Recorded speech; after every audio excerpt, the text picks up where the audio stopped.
he's on the microphone, when he's not on the microphone, he's playing a song, and when he's not playing a song, he's on the microphone, and then boom. With Jason Ross. No, he didn't. Yes, he did. Call or text at 916-339-1140. It's the Carmichael Dave Show with Jason Ross on Sacktown Sports.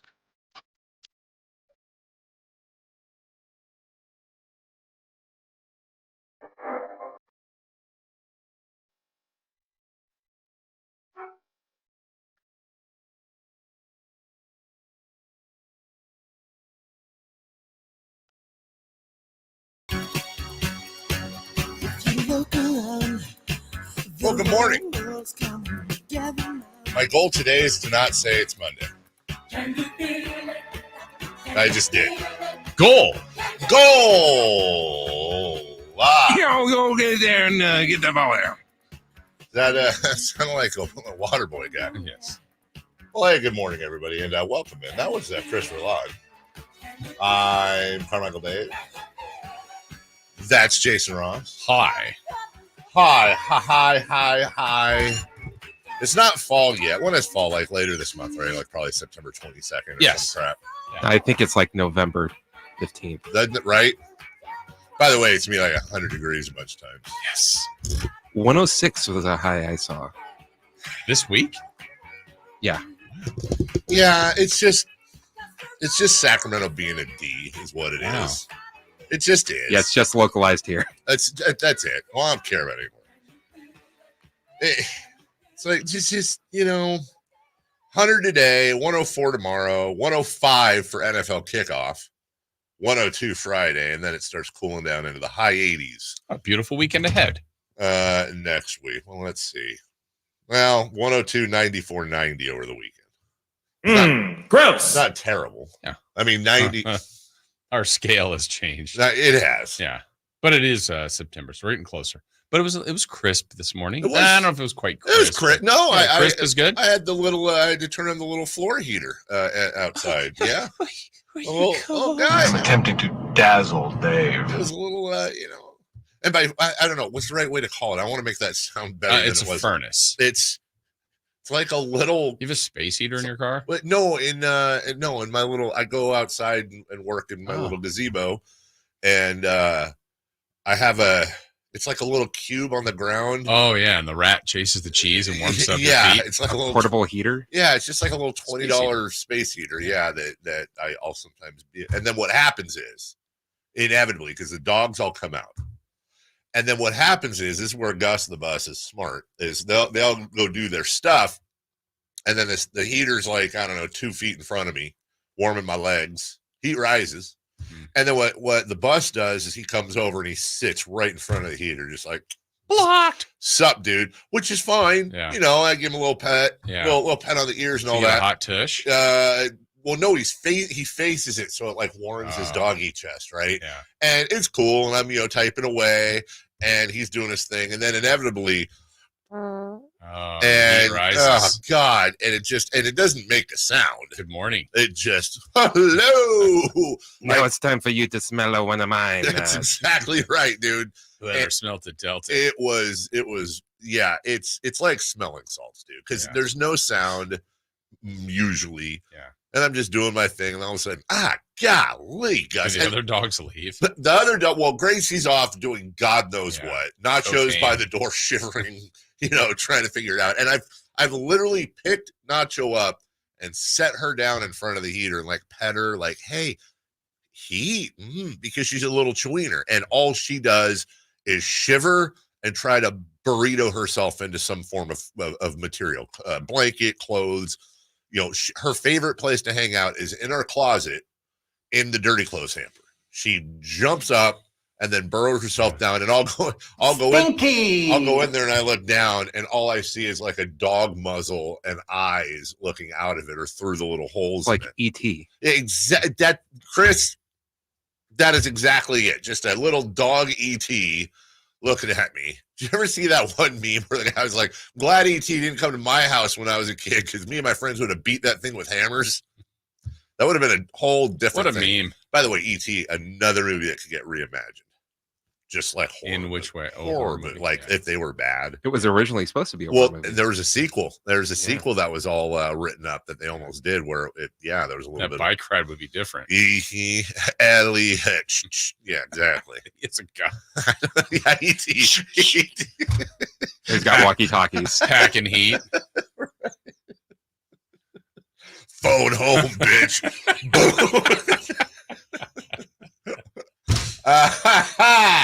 So, anyways. Ouch. Right. Ouch. This fall. It's the different finger reaching out that blows. Yeah, exactly. And then the crap thing is that when I let all the dogs in to go start the I'm leaving process. So you let the dogs in. So I let the dogs out. It was me. Spoiler alert. Who was it? This guy. Yeah.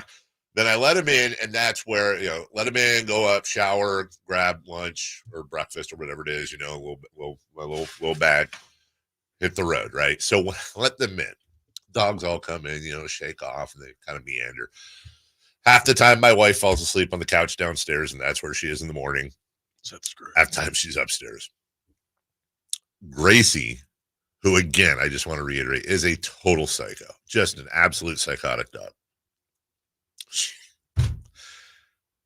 Her favorite game of anything is she will be let in and she immediately full run takes off first to the couch to see if mommy's there or bolts up. I have to close. We have a little baby gate now on our stairs so that I can pick her up and take her, because what she will do is she will bound upstairs and then leap right onto Melissa's face, not body, aims for the head, and that's how Melissa. And if she's on the couch, same thing.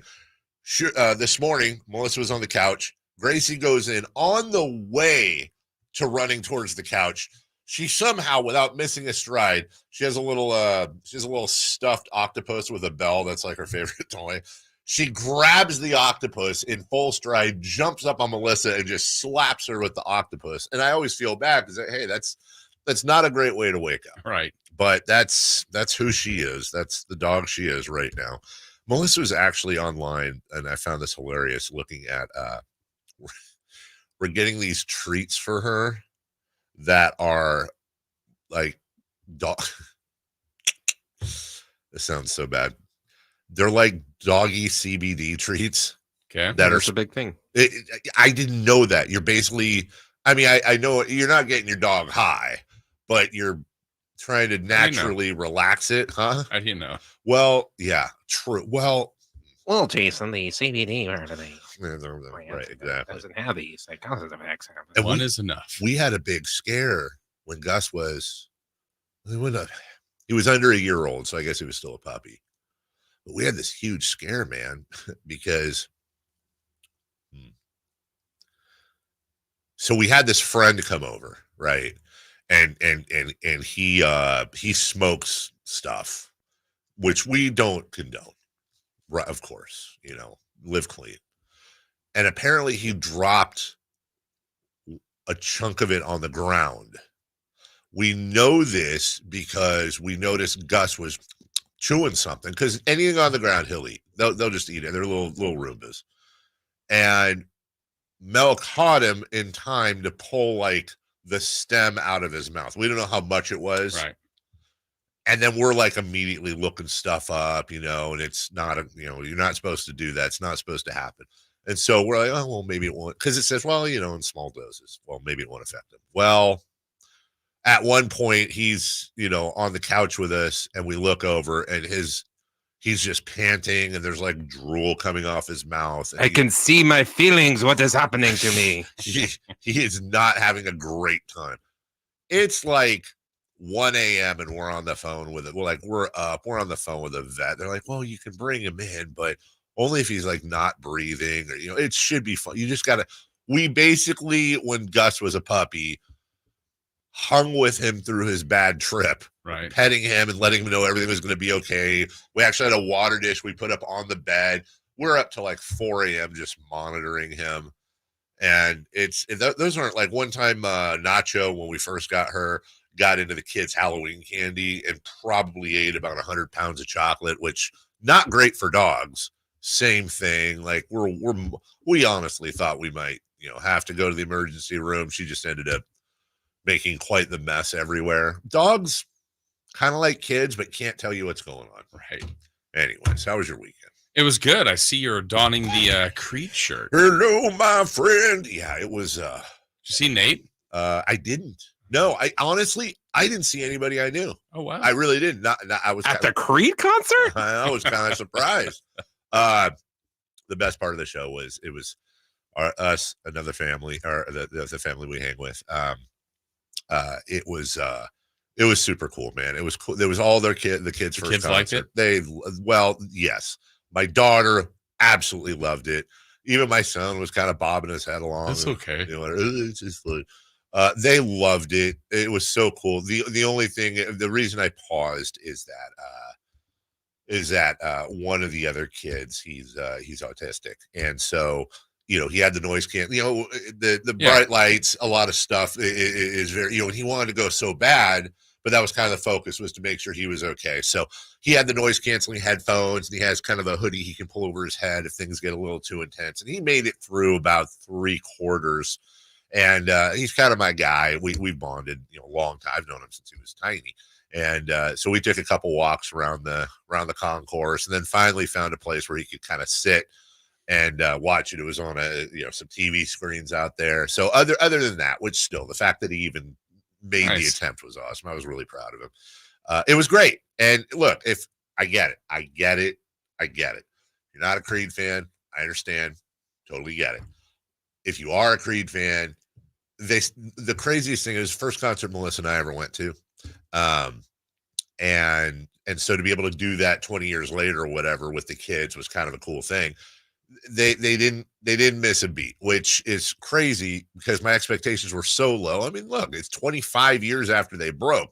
Things are generally going to fade. He didn't throw anything in a lower key. He didn't, do the whole crowd sing half the song. I mean, there were some moments, and for a guy who has dealt with a lot of addiction in his life, which is a big reason why Creed broke up, Scott Stapp, their lead singer, holy God, is he healthy? Jesus, this dude is yoked. Like, oh wow, yoked. He was wearing a tank top, and his arms were like, and it's one of those things where I think he kind of found another outlet, which is great because he has a family. It's a good story. So the place was sold out. It was really, really, really cool. Except, has it gotten easier to get out of there? No. No, that was a thing. In and out, it was a little bit of a thing. We got to our seats. We'll take a break here. Seats? Whoa! Wait, what? Big time. So, you mean as opposed to the grass? Yeah, as opposed to I got you. Yeah, so we had seats, and we all left. Melissa stayed, and we all left to go with the kids to get soda or whatever. And we come back, and I have some missed calls. The reception up there is really bad. I have some missed calls from Melissa I didn't even notice, and so then I'm looking for her. She's not there, but there's people in our seats. Well, it turns out that we were off by a letter. We were in the wrong seats. And so she relocated to our seats, looking at the ticket a little closer. The signage was a little bit confusing. But apparently it was, there's 8 of us. So apparently it was another group of 8. It was, 4 guys and 4 girls. And they came in and was like, hey, you're in our seats. And she goes, oh God, I'm sorry. Okay. And she gets up. And one of the girls with her in the other group, who I think was a little lubed up, it turns out, just says, "Get the F out." Just right to my wife, who's by herself. So there was a moment there. Look, I'm not Billy Badass or anything, but you talk to my wife like that, that's good. That's going to be an issue.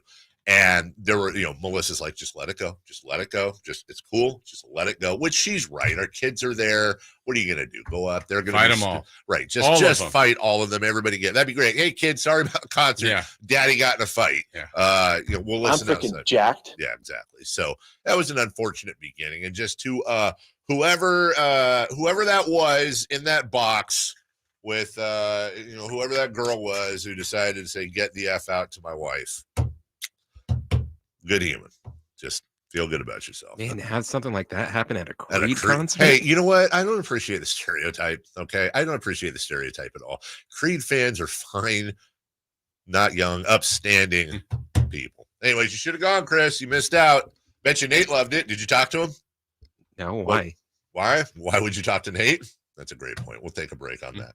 Hey, it's a big show. You know what today is? It's Matt Barrows Day. Yes, it is. It's Matt Wheel Barrows Day. Yeah. He makes his return for the 24-25 NFL season, which kicks off this week. I believe he's going to be on video. No way. I believe. No way. Has he ever been on video with Might us be a before? first. Oh, We'll my. see. Oh, my. I don't want to over promise. All right. We got a lot to get to. It's Dave, it's Jason, it's Chris. We are full strength. We'll be right back after this. Subscribe to Sacktown Sports on YouTube and watch the Carmichael Dave Show with Jason Ross, Stiles and Watkins, and the Drive Guys. Live Monday through Friday from 6 to 6. Plus view archive shows and exclusive content. Subscribe at youtube.com/Sacktown Sports. Sacramento, Dirk Bentley's coming to town. Getting drunk on a plane. For his only show in California this year, Saturday, September 28th at Hard Health Park for Country in the Park 2. But what was I thinking? And he's bringing some friends. Farmally. I want to close your eyes for this. Tyler Rich. Dasha. And more. Saturday, September 28th at Hard Health Park. Get your tickets today before they're sold out at CITPfest.com. Brought to you by the California Army National Guard and Red's Pizzeria and Tap House. It's not hard to be a mom. It's hard to be a good mom. It's easy to be a bad mom. That's so easy. But to be a good mom is hard. To be a bad mom, that's as easy as being a great dad. That's... Nikki Glazer, Alive and Unwell Tour. Friday, September 20th. The venue at Thunder Valley. Tickets on sale now. For tickets, visit ThunderValleyResort.com. She's alive and unwell. Don't miss Nikki Glazer. Thank you. Good night. Get your tickets for the Marysville Stampede September 14th and 15th at MarysvilleStampede.com. Let's do it. Leading off, the 3 top stories in the morning. Huge news. This is very important. Here's cut number 1.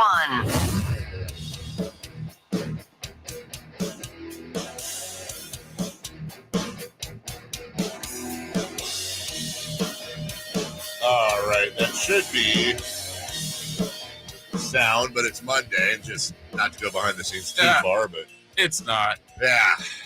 It's not Monday. I made it one segment. Whenever we come back in after the weekend shows, Chris pretty much has to reprogram every single thing, and sometimes things get lost in the shuffle. Here is cut number 1. A day after taking to the chest in an apparent robbery, the 49ers rookie wide receiver Ricky Pearsall has been released from the hospital. Pearsall was headed to a signing event in Union Square in downtown San Francisco on Saturday.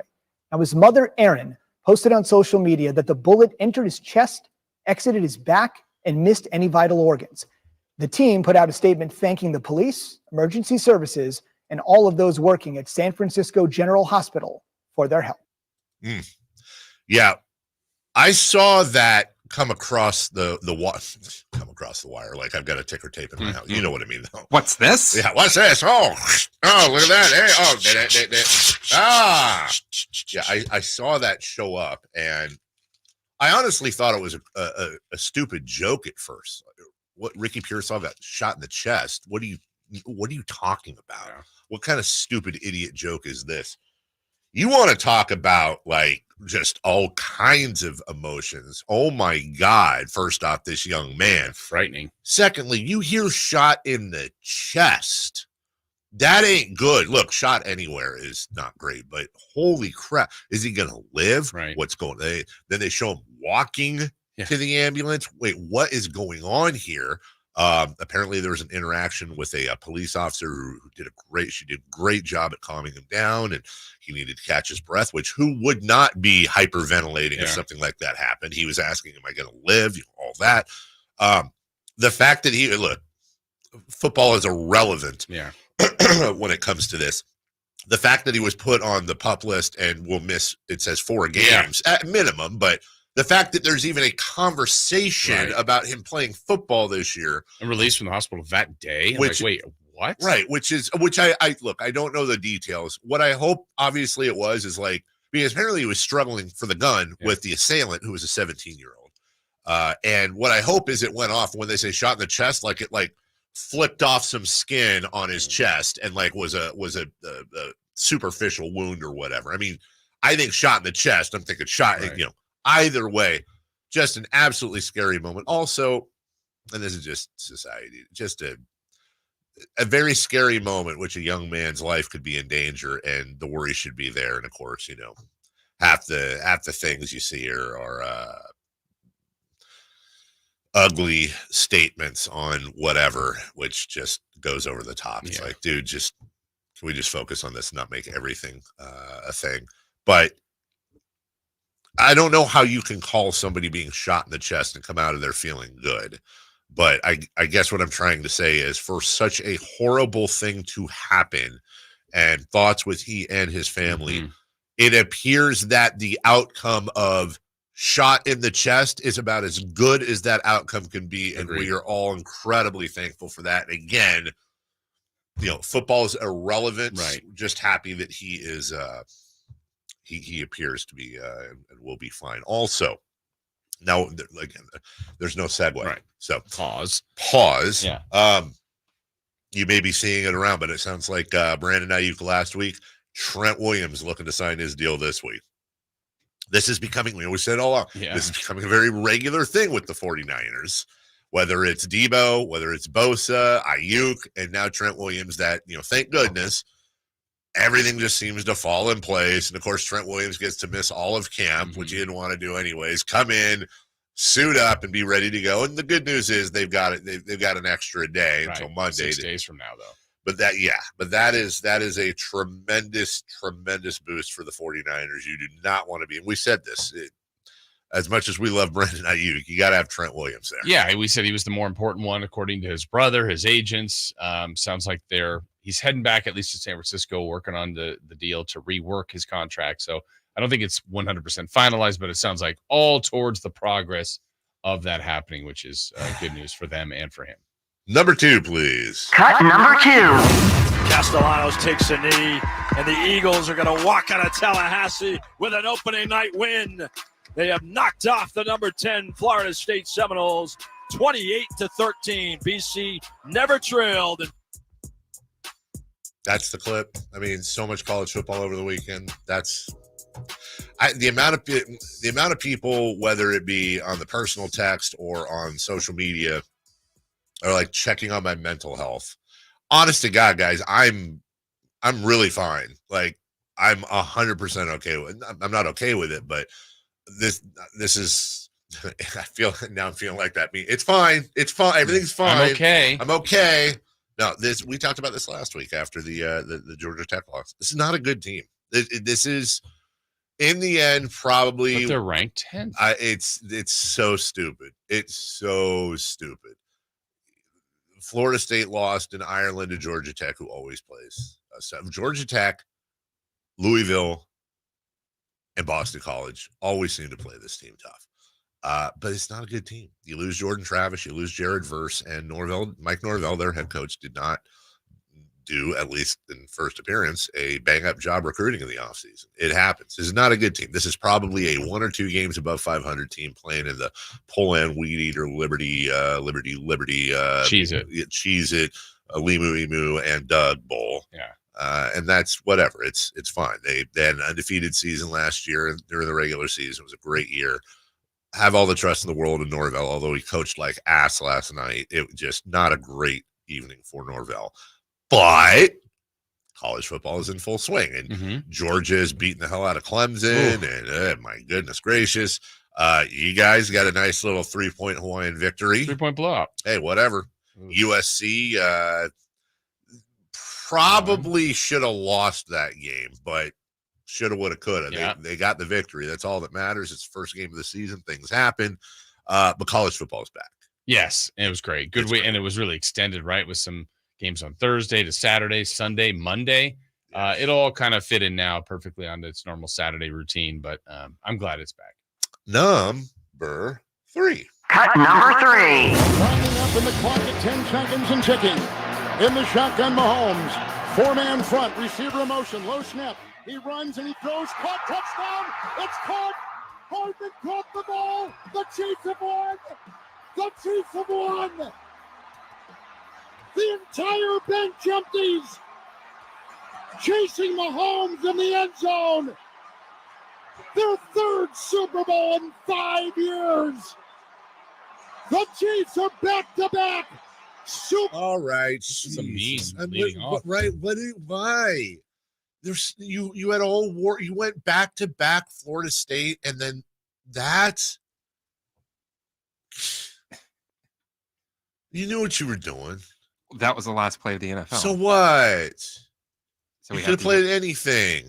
I couldn't have played anything because no matter what I was going to play, you're going to say, well, why are you playing that? That is absolutely not true. You could have played Mahomes to Kelsey, touchdown, middle of the season. Like, oh, NFL back. Why are you playing some random game from Jags Texans highlight? Right. That's fine.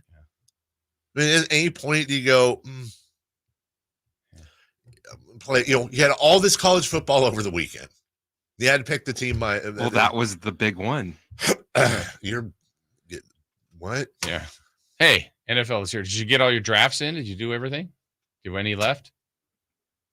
Huh? Fantasy drafts. I'm surprised you weren't in the 1141. He was. His team name's there. Yeah, I got a text from Chris yesterday. He's like, why aren't you in the 1140? First time hearing it. What? I don't know if it was the first I heard of it, but I don't remember anyone telling me. Did anybody tell me? I'm sure Nate was like, oh, I'm thinking about it. And you're probably like, I'm in too many. But apparently there's a team. What's the name of my my team? Dave's Grocery Bag. Yeah, Dave's Grocery Bag. There it is. Brought your mascot. Whoa. Oh, looks like CMC is in that bag. Mm-hmm. Although to be technical, it was a Safeway bag, not a Rayleigh's Bel Air bag originally. The OB, the original bag. We'll take a break. I'm gonna go wash my face or something. Get rid of this segment when we come back. Hey, golf happened over the weekend, and we know many of you are checking out the segments, Jason. Yeah. Most of you are like golf schmalf, and we get that. So we're going to devote an early not so much to the golf itself, but just how insane what happened over the weekend was, and just kind of to put it in perspective for you. We'll be right back after this. What's the missing piece for the 49ers? Which names will they add during free agency? Whether it's in season or off season, the coverage never stops. Get the latest 49ers news on Sacktown Sports at sacktownsports.com. Some people just know safe drivers save more with Allstate. Just like they know a saxophone solo makes any song smoother. See? Smooth. And they know if you're a safe driver, you can save up to 40% with Allstate. Now that's nice. Based on the national average premium savings for Allstate customers with a clean driving record versus those without. Savings vary by state and based on how you buy. Allstate Fire and Casualty Insurance Company and affiliates, Northbrook, Illinois. Thanks for calling Discover. This is Diego. Hi, Diego. It's Jennifer Coolidge. I just want to say your cashback match makes me feel so special. It really inspired me. That's great. Doubling the cashback you've earned at the end of your first year is what we do. Well, I'm doubling everything now. Double dating, double dipping, double feature, double header, double whammy. Basically double or nothing. You earn, we match. Discover Cashback Match. See terms at discover.com/creditcard. I would end the day with sore feet, sore legs. The drugstore inserts that I was purchasing were really not very useful at all. I walked into the Good Feet store and the guy kind of grinned at me and said, I hear that a lot. I was living with chronic pain before going to the Good Feet store. Now I don't really have that problem. I'm able to do the things that I expect to be able to do, even at my advanced age. I feel pretty good about what's going on. Come to the Good Feet store now for a free fitting and test walk. Are you tired of your tee shots ending up in the adjoining fairway while the rest of your foursome is hitting it down the middle? Well, experts will tell you that being properly fitted for golf clubs will help you strike your drive center cut. The Hagen Oaks Player Performance Studio and its team of trained PGA professionals are ready to help you get rid of your banana balls and duck hooks. Hagen Oaks Indoor-Outdoor Player Performance Studio fittings are available 7 days a week. Make yours today by calling 916-808-2531. That's 808-2531. To get people excited about Boost Mobile's new nationwide 5G network, we're offering unlimited talk, text, and data for $25 a month. Forever. Even if you have a baby. Even if your baby has a baby. Even if you grow old and wrinkly and you start repeating yourself. Even if you start repeating yourself. Even if you're on your deathbed and you need to make one last call. Or text. Right, or text. The long-lost son you abandoned at birth. You'll still get unlimited talk, text, and data for just $25 a month with Boost Mobile. Forever! After 30 gigabytes, customers may experience slower speeds. Customers will pay $25 a month as long as they remain active on the Boost Unlimited plan. Forever! Lowe's knows it's easier to make the right calls when you have the right team. That's why our Lowe's Red Vest associates can help with game time decisions. Plus, use in-store mode on the Lowe's app to find what you need. Under pressure at home and want it soon? Order online by 2 p.m. to get it same day. Same day valid on eligible in-stock items and select zip codes only, subject to driver availability. Fees vary based on purchase. Exclusions and more terms apply. See Lowe's.com/same-day delivery for details. The Labor Day Sell-a-thon is on at Folsom Lake Ford. Get huge discounts, low finance rates, and zero down deals on approval of credit right now. Shop Folsom Lake Ford in the Folsom Auto Mall and tell them Coach Doug Christie sent you. Insurance companies perform a very valuable service, but they want to keep their money. Although most cases settle before trial, it is paramount that the insurance companies know that if pressed, your legal team has the experience to take your case all the way. For 25 years, Ashton & Price has earned the reputation that if the insurance company isn't fair, we're ready to force them to be fair. My mom used to warn me, wait till dad gets home. Think of us as dad. The best part, there's no fee until we win. Remember, for the best advice, don't think twice. Call Ashton & Price. It's Capital Casino, Sacramento's #1 poker room. And guess what? Primetime football is back. Capital Casino is giving away $500 per game in high hand bonuses for every Sunday, Monday, and Thursday night primetime game. As always, offering the best food, the best service, and the best action with the most variety of games in the region, conveniently located in downtown Sacramento. So check them out, Capital Casino, and always remember to gamble responsibly. 1-800-GAMBLER. Get your tickets for the Marysville Stampede September 14th and 15th at MarysvilleStampede.com.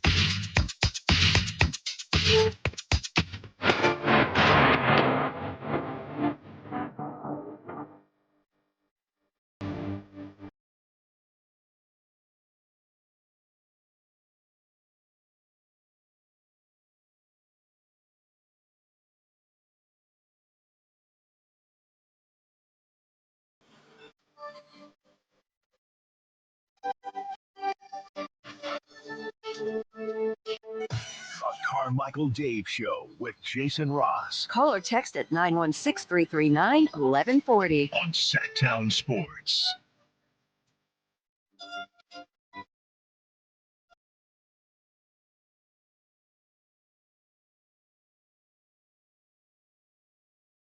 Can't escape it, man. FSU stuff everywhere. Hey, look, both TVs. What? Uh-huh. Huh? There's something wrong with your mic. Hold on one second. Uh-oh. Wow. Let's just have it be Dave's Takes all day then. And Jason's tapping the mic. Tapping the mic. Tap. Hey! Anyway, that was a really funny joke. That was great. Maybe the best joke of the year. Yeah. Glad everybody got it. Yeah. Yeah, it had the FSU playoff predictor at 1%. 1%. How does it do something like that? I don't know. I can help. 0%. Oh. So you're saying there's no chance? Yeah, there's no chance.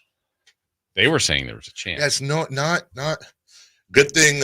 Too bad I don't bet. Yeah. Because if I was a betting person or had access to betting, boy, would I have really stocked up my my NBA bankroll in the last 2 weeks with those ridiculous lines where Florida State was favored by quite a bit. I didn't think they were going to lose on Saturday, but I did think it was going to be closer than the line. I knew they were going to lose. What was the line? Georgia Tech.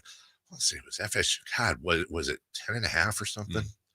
Might have been more. Actually, I think it was more last weekend. Anyways, whatever. College football's stupid. Can't wait for the season to be over. Done with it. Scotty Scheffler won the FedEx Cup. He led wire to wire in part because he started out 10 under and had a 2-stroke lead. That's the way everything works. You accrue points throughout the year. And then in the final tournament, there's only 30 players that make it in as it gets cut down, whittled down throughout the playoff. And then they kind of go -10 for Scheffler, -8 for, I think it was Colin Morikawa. and then 6, 5, on and on. But Scheffler just absolutely was on fire all week. Little hiccup on Saturday, tiny hiccup early on Sunday, but just Scotty Scheffler. He wins. His earnings are insane. Jason, this ain't our grandpa's PGA Tour. Yeah, I thought all the money was the Live Tour. Look, they might. You can ask John Rahm about that. They might be making more in a chunk and here and there, but my God, Scotty Scheffler's earnings this year were a little over $60 million, all told. He is now number 3 on the all-time list. If you just took his earnings from this season, he would be number 9 on the all-time list.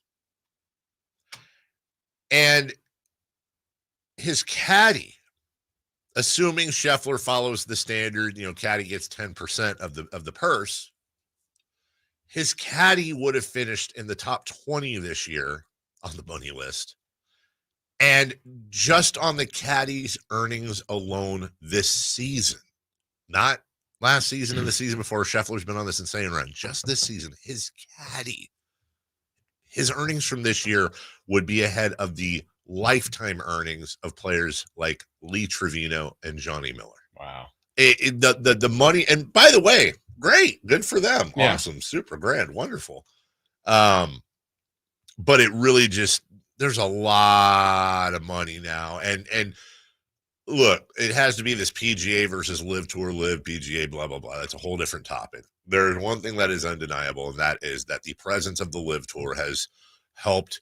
It has been the biggest influx of cash since Tiger Woods for the sport. Yeah, and I think I saw, and you would know probably better this, that Morikawa, who finished second in this tournament, didn't win a tournament this year, but made a ton of money. Made an absolute ton of money this year, and you go, that's pretty good for a guy that didn't win the tournament. No, he made $8.3 million. Xander Schauffele. These aren't complete numbers, though. By the way, I think this is just because this shows Scotty at just under 30 million, but his numbers were double that.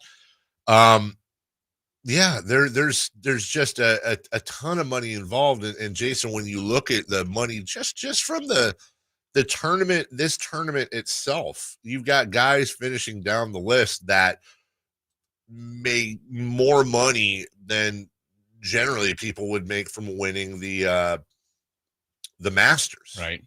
It's the purse itself is absolutely insane. And here we go. That's the end of the golf season. Now, there's still some more tournaments here and there and whatever, and then everything kicks off in January with the 2 Hawaii tournaments. And we're back at it. But what a year for Scotty. He did that. He had a baby. The baby was out there, with mom as well, celebrating. Well, the baby wasn't celebrating. The baby had those baby headphones on, was not having a great time on the green when he lifted her up. It's the best. The thing is it's the best run we've seen since Tiger Woods. Scotty Scheffler is having the best run. By the way, you won a gold medal. Yeah, but I would say this, I don't know if it should come with an asterisk, but doesn't it feel a little different in the sense that the two, the two groups are different? I mean, there's the Live Tour and this tour. He's not going against all the competition, though he is elite. It's not questioning that, but his year, I think, is fair to question. I think it's 100% fair, and it's not his fault, and full props to him. And I know that's what you're saying. He just plays what he plays against who he can play against.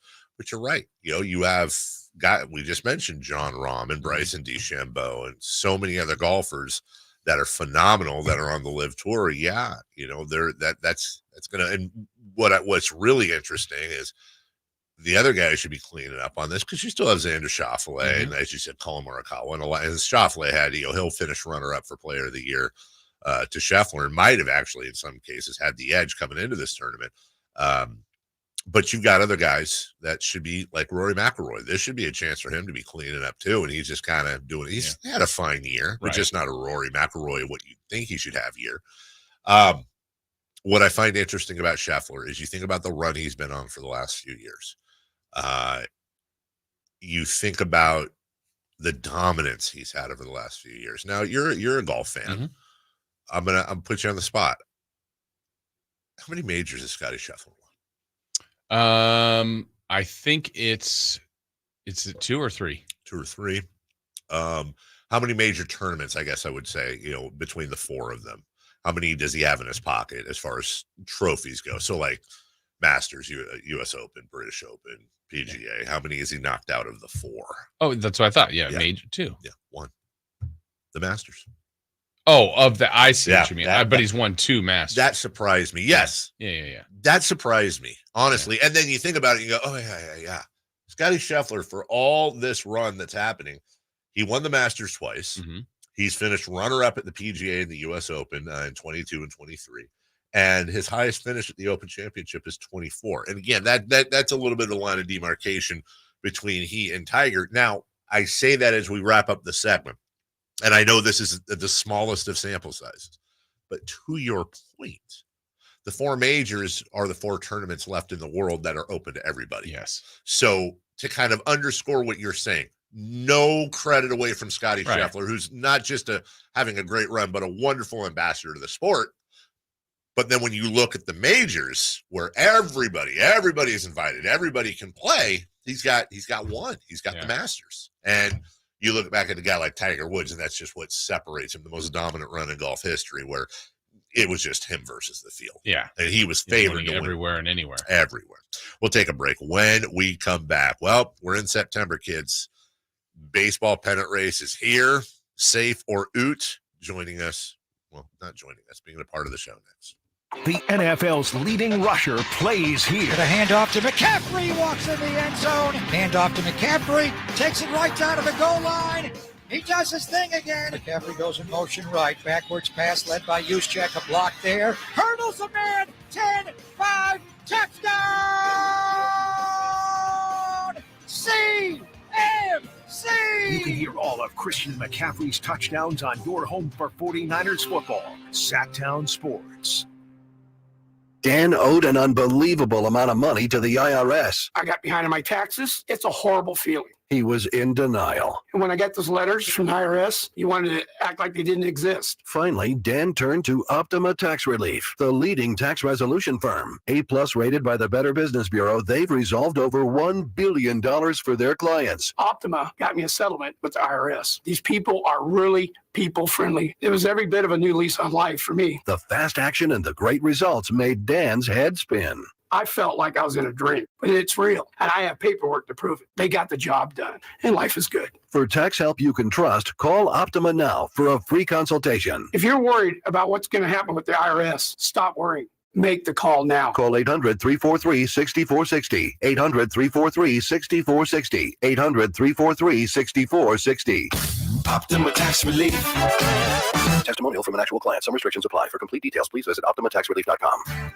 Hey, it's Carmichael Dave inviting you to make the switch to electric this spring and save big with American Energy. Stay ahead of those spiking energy bills this summer with up to $9,000 in rebates on a new ultra-high efficiency comfort system. American Energy is providing huge rebates from SMUD as well as spring specials by installing one of many incredibly efficient AC options available to you right now. Get rid of those fluctuating gas bills in the winter and switch to year-round all-electric with American Energy. Let them perform a free in-home energy efficiency analysis and see where they can help you save for the warmer months ahead. These guys are the best. Been serving the greater Sacramento area since 1981. A+ from the Better Business Bureau. Learn more by calling 916-520-9990. That's 916-520-9990. Call 916-520-9990 now. Hi, this is Congressman Kevin Kiley. We live in the greatest congressional district in America. From the Gold Country to the High Sierra, we are blessed with unmatched beauty and natural resources. But issues like sky-high gas and food prices and rising crime make life hard for too many. I'm working across party lines to pass common sense legislation that will make life better, safer, and more affordable. If you're a veteran or senior trying to get help with your benefits, or having any other issues with the federal government bureaucracy, call my office toll-free at 1-888-406-3855. Over the last 18 months, we've helped resolve thousands of cases of all types and returned over $7 million to constituents. This is Congressman Kevin Kiley. You can visit my website at kiley.house.gov to learn more. We are here to serve you. Thank you for listening. Paid for by official funds authorized by the House of Representatives. Safe or out? It's time to go around baseball. 3 pitches, 3 swings. It's safe or out on the Carmichael Dave Show with Jason Ross.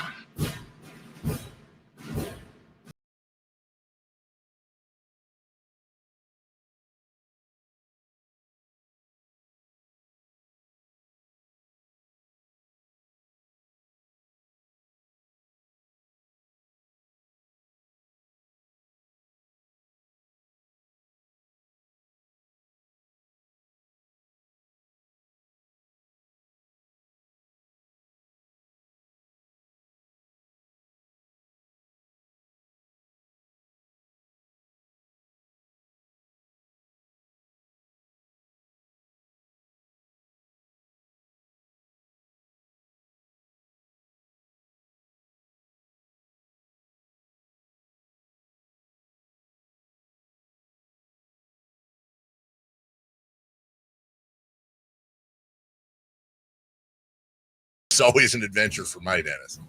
So, also at 11 a.m., Huddersfield Town has a match. It's like one of them little tournament matches.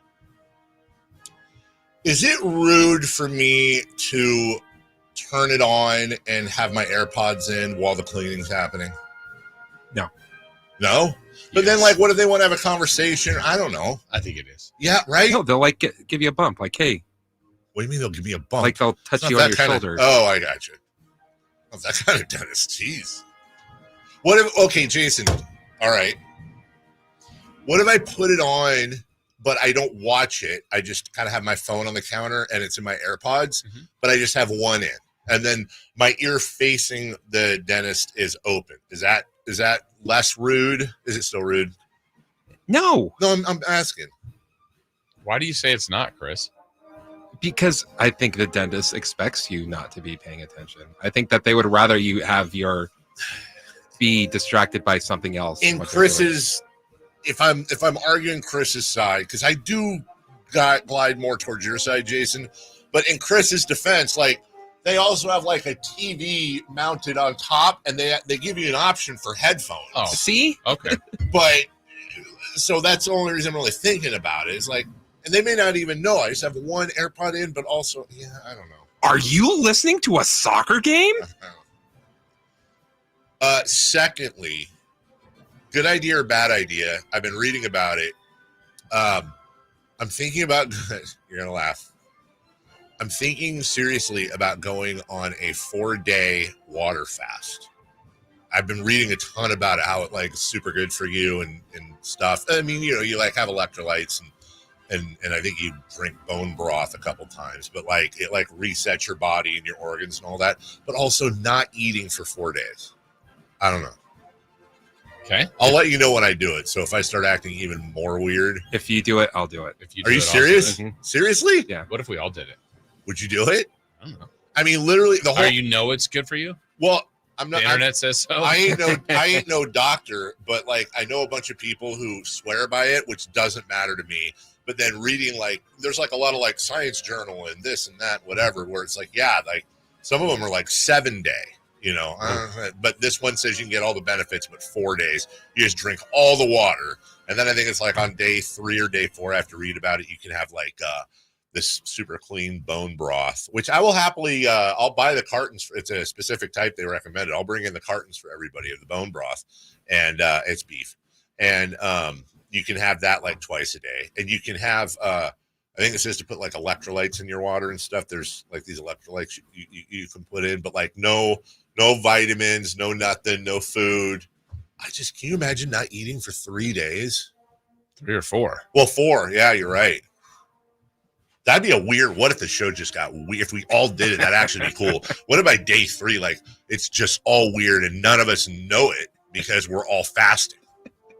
Anyways, I like this. What a challenge. Just show fast. You know what? We should like raise money. That'd be a good way to raise money for charity, wouldn't it? Like we can make the 4 days, get pledges. What's a good charity? Never mind. Never mind. Please don't answer. You didn't even let me finish. No, I just, because the little voice was like, uh-oh. It just, we'll come up with something. We'll give it to the listeners. Safer question 1, please. Should we fast? Should we fast? Baseball's pennant race is officially here. Safer out. You excited? I actually am now. I am. Now? Yeah, I'm into baseball. Okay. Now I'm into baseball. You're a baseball guy. I'm a baseball guy. Yeah, I am.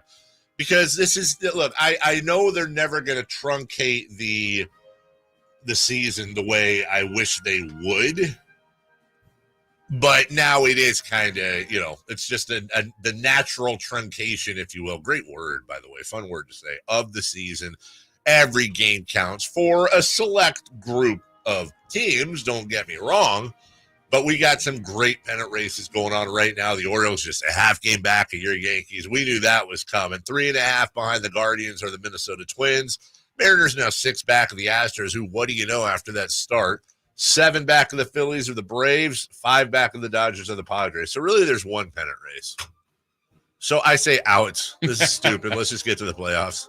Well, I'm invested in that. You are. So safe for me. You should be invested. I've been invested. I want Judge to hit 60 homers. Yeah. I want the Yankees to win the division. So is that like just some of your 401k invested? All of it. So do you have one of them big water jugs that people put coins in? Some people have those in their bedrooms. You just put all your change in and then you take it to the coin star. Yeah. That's not a bad idea. I roll them up. Put them in Remember there. that when we were little and you ever roll a thing of quarters or pennies? Yeah. Pennies, it's like, wow, that's great. Oh, that's 50 cents. Yeah, right. You're just doing the whole thing. And then like one of your buddies had like a little machine, which wasn't really a machine, but it was like a manual nozzle. That's amazing. That's great. Number 2, please. Darren Baker got his first hit over the weekend in front of Dusty. Safer out. This is one of those that makes you feel old. Is that how I wrote? Yeah, sorry. It should be one of those things. Sorry, Chris. Safe. Old or good or both? It's really cool. It's super cool. Yeah. But the thing with Darren Baker, it's different because many of us will remember JT Snow grabbing him by the scruff of the neck. I think if we never seen him, it wouldn't be as bad. That's exactly right. But that does seem like a long time ago. I know it. I can remember it well, but that's also long. JT Snow hasn't played in a long time. He hasn't. He's local. He was I don't want to say where, but the place I used to play golf at. He's really? Up there. I think he's part of the ownership of the Ballers. Is he really? Mm-hmm. That makes sense. Yeah, he's kind of in our area. Yeah, because we remember. If you don't know what we're talking about, it was playoffs. JT Snow, Darren Baker was a little ball boy. What was he, like 4, 5? And he ran out to get the bats while the play was still going on. And there was a player coming in from third to score who was just going to, who knows what was going to happen. I like to think the player was just going to truck there. That's what you like to think. I don't know. For me, that little kids getting trucked in sports is funny. To be like, that's funny. That's hilarious. He gets thrown into the crowd. They get to keep him. Remember that video where all the people are they're wearing the big inflatable beach balls and the bull hits one and it comes down in the stands like 5 minutes later? That would have been Darren Baker. JT Snow grabbed him, pulled him away, and then kids just bawling, crying. You see Dusty with the toothpick in his mouth, just kind of shaking. They're like, gotta know what you're doing, dude. Yeah. And now he's getting major league hits. First pitch he saw too, right in front of Dad, the huge blowout. Yeah, so, that's awesome. Number 3. The White Sox lost their 11th straight, and Chris Flexen set a record with the team's 20th straight loss when he starts. Safer out. Flexen might need some therapy on the offseason. Yeah, that's safe, dude. Can you imagine? I mean, all the accomplishments the White Sox are doing this year. Big list. Yeah, big list. But Chris Flexen, who has had some decent seasons, just 20 straight, not 20 straight that they've lost when he starts. And it's got to be, he needs to find the late, great Robin Williams' type character, Sean from Good Will Hunting. He needs a big hand on his shoulder saying it's not your fault. Right. Like, he needs to have that whole breakdown like okay. Matt Damon did. Yeah. It's going to be okay. That's rough, Jason. Poor White Sox. What a year. And they're looking for a new park. Good timing. I mean, that's one way to do it. Yeah. Lose a bunch. Make news. That's what's going to get the people behind you. Yeah. We just had a new park. If there's one thing Chris says, it's that we should subsidize ballparks. Yeah, he always does. And that's one way to make it happen. We'll take a break. When we come back, we got a long weekend, and we had a lot of sports. Not all good, and some we've already talked about. We'll get to that. By the way, I want to remind you, Drive Guys Top 20, we're going to double up on that at 8 and 8:13 to finish out the Top 20 itself, all the way to number one. Who will be number one? And then Matt Barrows joins us for a double segment, Niners at 9. We'll be right back after this. On the move? Got somewhere to be? Take Sacramento Kings basketball with you. The Sacktown Sports app will let you stay connected to your passion. Never miss a moment of Sacramento Kings basketball with the Sacktown Sports app. I didn't ask to be thrown in the streets with nowhere to go. I didn't think I'd survive. But I did ask for help, and Covenant House was there for me. 1 in 10 young adults will experience a form of homelessness this year. For these kids who didn't ask to be put in this unthinkable situation, Covenant House is there. Covenant House helped me break the cycle of homelessness in my family. They gave me the love that I needed. Over 2,000 young people will sleep safely in a Covenant House bed tonight. When youth who are experiencing homelessness have a hot meal, a safe place to sleep, medical care, and love, they can overcome heartbreaking challenges and have a brighter future. They just really genuinely just wanted to help me succeed, and I'm succeeding. I'm a speaker, I'm an author. Covenant House really helped me and really helped mold me into the woman I am today. If you or someone you love is asking for help, go to safeplacetosleep.org today.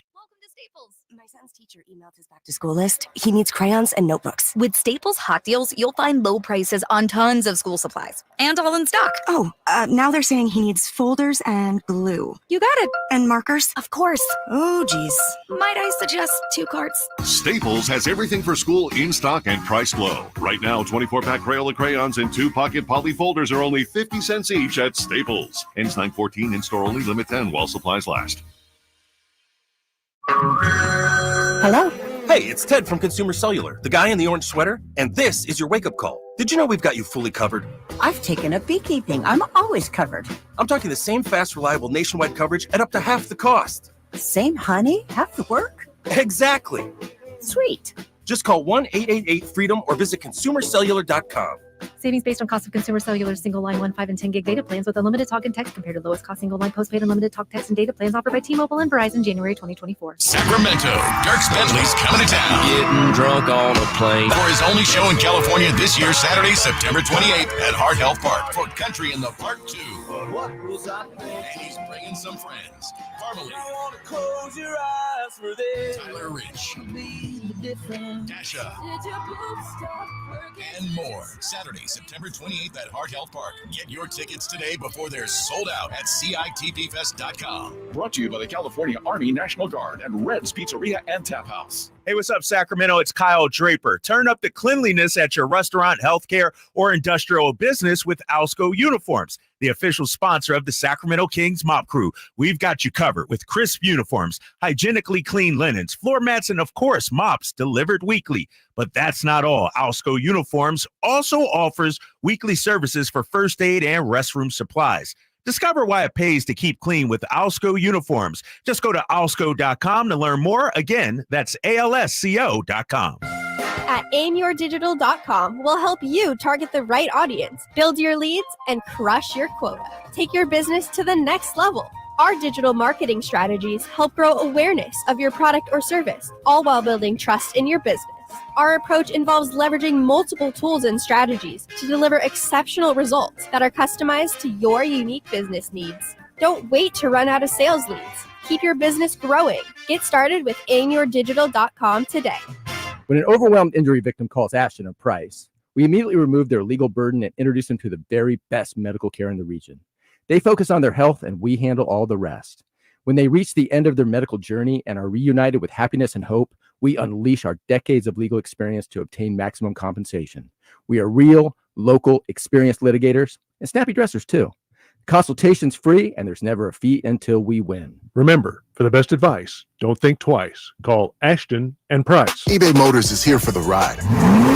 120,000 miles of night drives, daily commutes, and who knows how many. Are we there yet? Through countless fixes, elbow grease, and a new radiator, you kept your ride alive. With eBay Motors, you have over 122 million parts to keep it running. And with eBay Guaranteed Fit, they'll be the perfect fit every time. Plus, at these prices, well, we're burning rubber, not cash. Keep your ride or die alive at ebaymotors.com. Eligible items only. Exclusions apply. You go into your shower feeling, but as soon as you reach for the Irish Spring, your day immediately gets better. That crisp, fresh, unmistakable Irish Spring scent zings your brain and awakens your senses. So when you finally emerge from the shower, 37 minutes later, because you pay the water bill so you can stay in there as long as you want, you're ready to take on the day and smell great doing it. Irish Spring Body Wash and Bar Soap. Fresh, green, Irish. Shop now at Walmart. It's Capital Casino, Sacramento's #1 poker room. And guess what? Primetime football is back. Capital Casino is giving away $500 per game in high hand bonuses for every Sunday, Monday, and Thursday night primetime game. As always, offering the best food, the best service, and the best action with the most variety of games in the region, conveniently located in downtown Sacramento. So check them out, Capital Casino, and always remember to gamble responsibly. 1-800-GAMBLER. From the Power Business Technology Toshiba Studios, KHTKAM Sacramento, KYMX HD2 Sacramento, the only station in Sacramento giving you local sports coverage from 6 a.m. to 6 p.m. Monday through Friday. Sacktown Sports. The Carmichael Dave Show. He's on the microphone when he's not on the microphone. He's playing a song, and when he's not playing a song, he's on the microphone. And then boom, with Jason Ross. No, he didn't. Yes, he did. Call or text at 916-339-1140. It's the Carmichael Dave Show with Jason Ross on Sacktown Sports.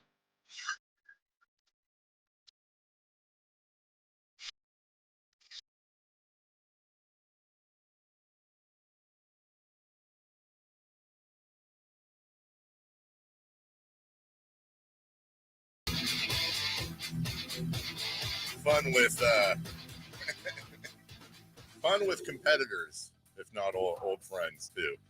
It's our old friend Kyle Madsen. He and I will exchange dad jokes every once in a while.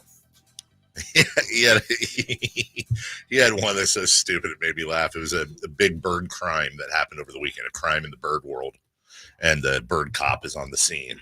And he's talking to the bird detective that shows up, right? So it's a bird cop and a bird detective.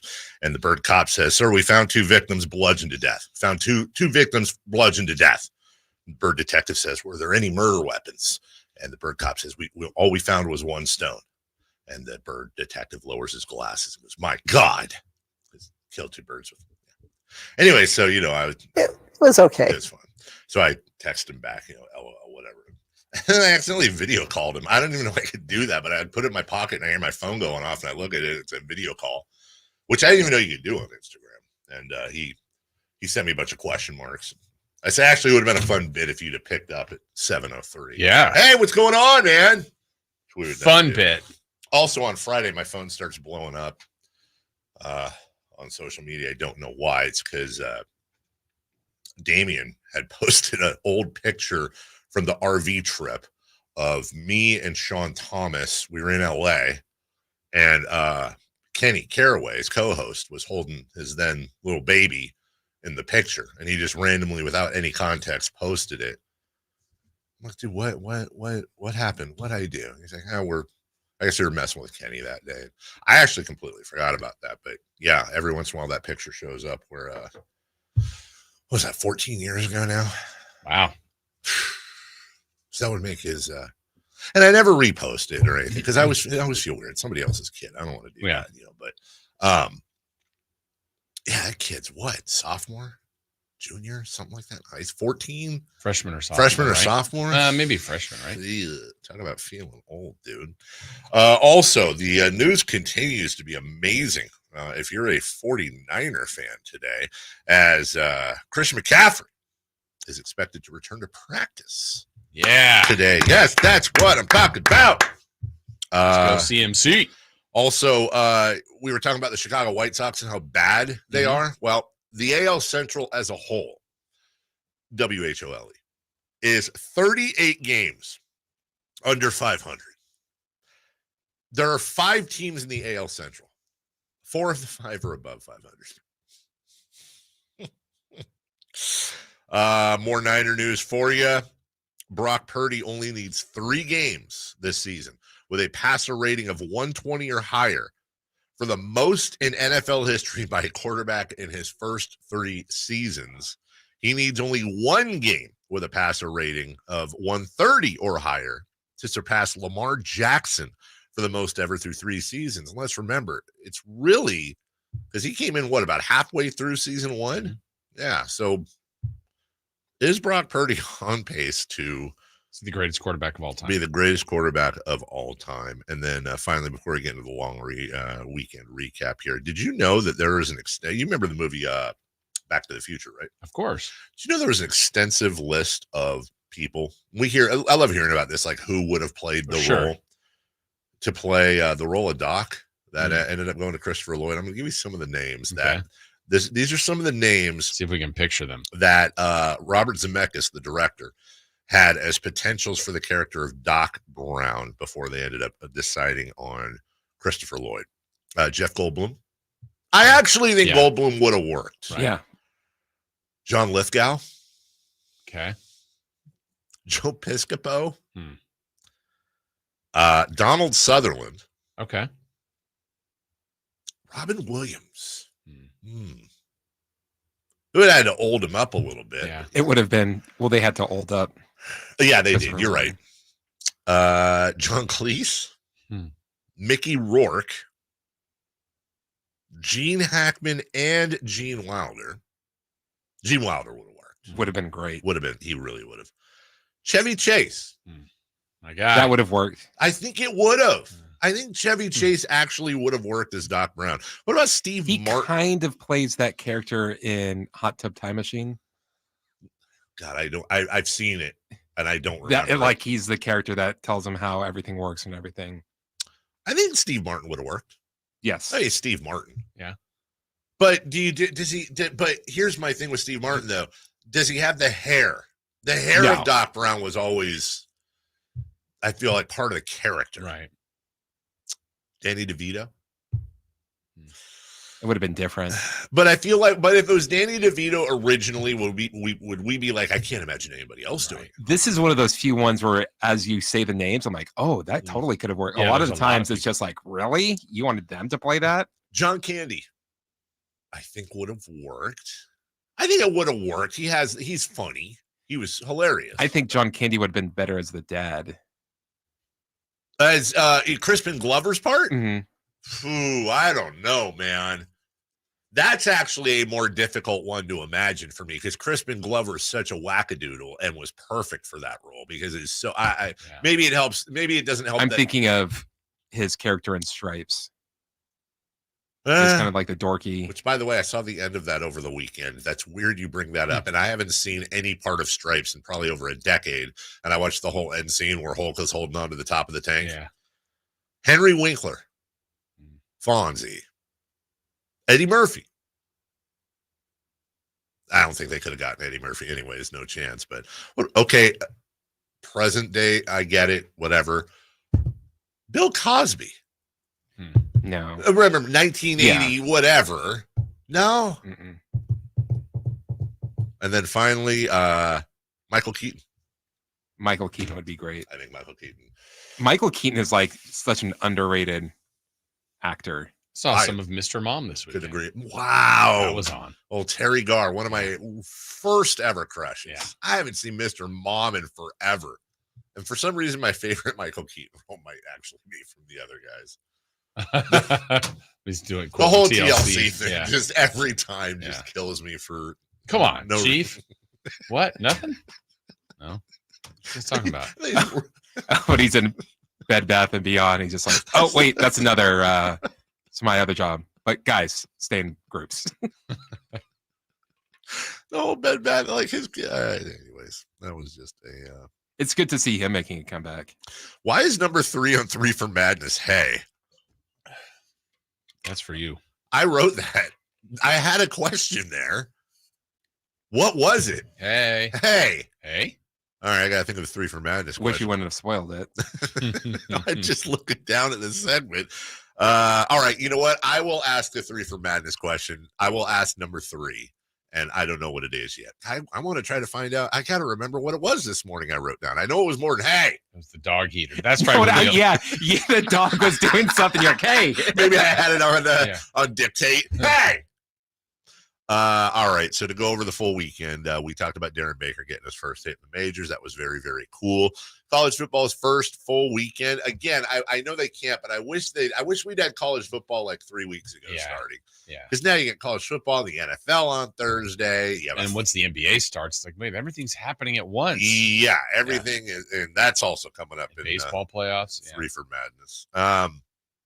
Interesting thing. So the Friday night game, the Eagles and is it Jags?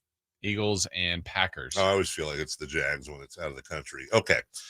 So interestingly enough, for the fans that are there and for the press that is there, I was just thinking about this earlier. They're at least as of right now, they can't tweet. What do you mean? X has been banned in Brazil. Oh, this just happened like 3-4 days ago. Okay. I'm not trying to open up that can of worms as to why and who and what. But as of right now, it's illegal you can't use, it's blocked. And even, I don't know if any of them are going to try a VPN or whatever, but that's a little risky down there. So not that that's going to mess with our experience, but just for the media in general trying to do their jobs. But you got a game Thursday, you got a game Friday, then you got college football Saturday, and then you have the NFL Sunday and Monday. With the Niners. Yeah, it's going to be a great week ahead. Weirdly enough, Jason, the 2 things I'm most excited or interested in about NFL's opening weekend happen to be happening in the same game. I am biasedly most excited about the 49ers playing. But I think the second biggest storyline for me is the return of Aaron Rodgers. Really? Give me a second, or give me a storyline that you personally are more excited about. Well, I don't know. I don't know if I think one storyline is nobody's done the three-peat. Yeah. And not that that's solved this week anyway with the Chiefs. They win, they lose. It doesn't. Sure, exactly. Maybe some people in new places like Kirk Cousins in Atlanta. I don't know. I would say right now my top 3 are number 1, Niners, number 2, Aaron Rodgers. Honestly, number 3, I'm really interested to see how Caleb Williams does with some that of the offense. rookie QBs. Yeah, he's got, and those receivers he's got. I'm honestly excited to see how that turns out. As of right now, this may come back to haunt me.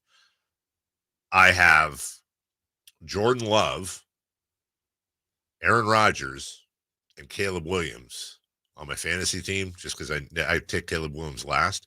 I have Williams starting this weekend. I may change that.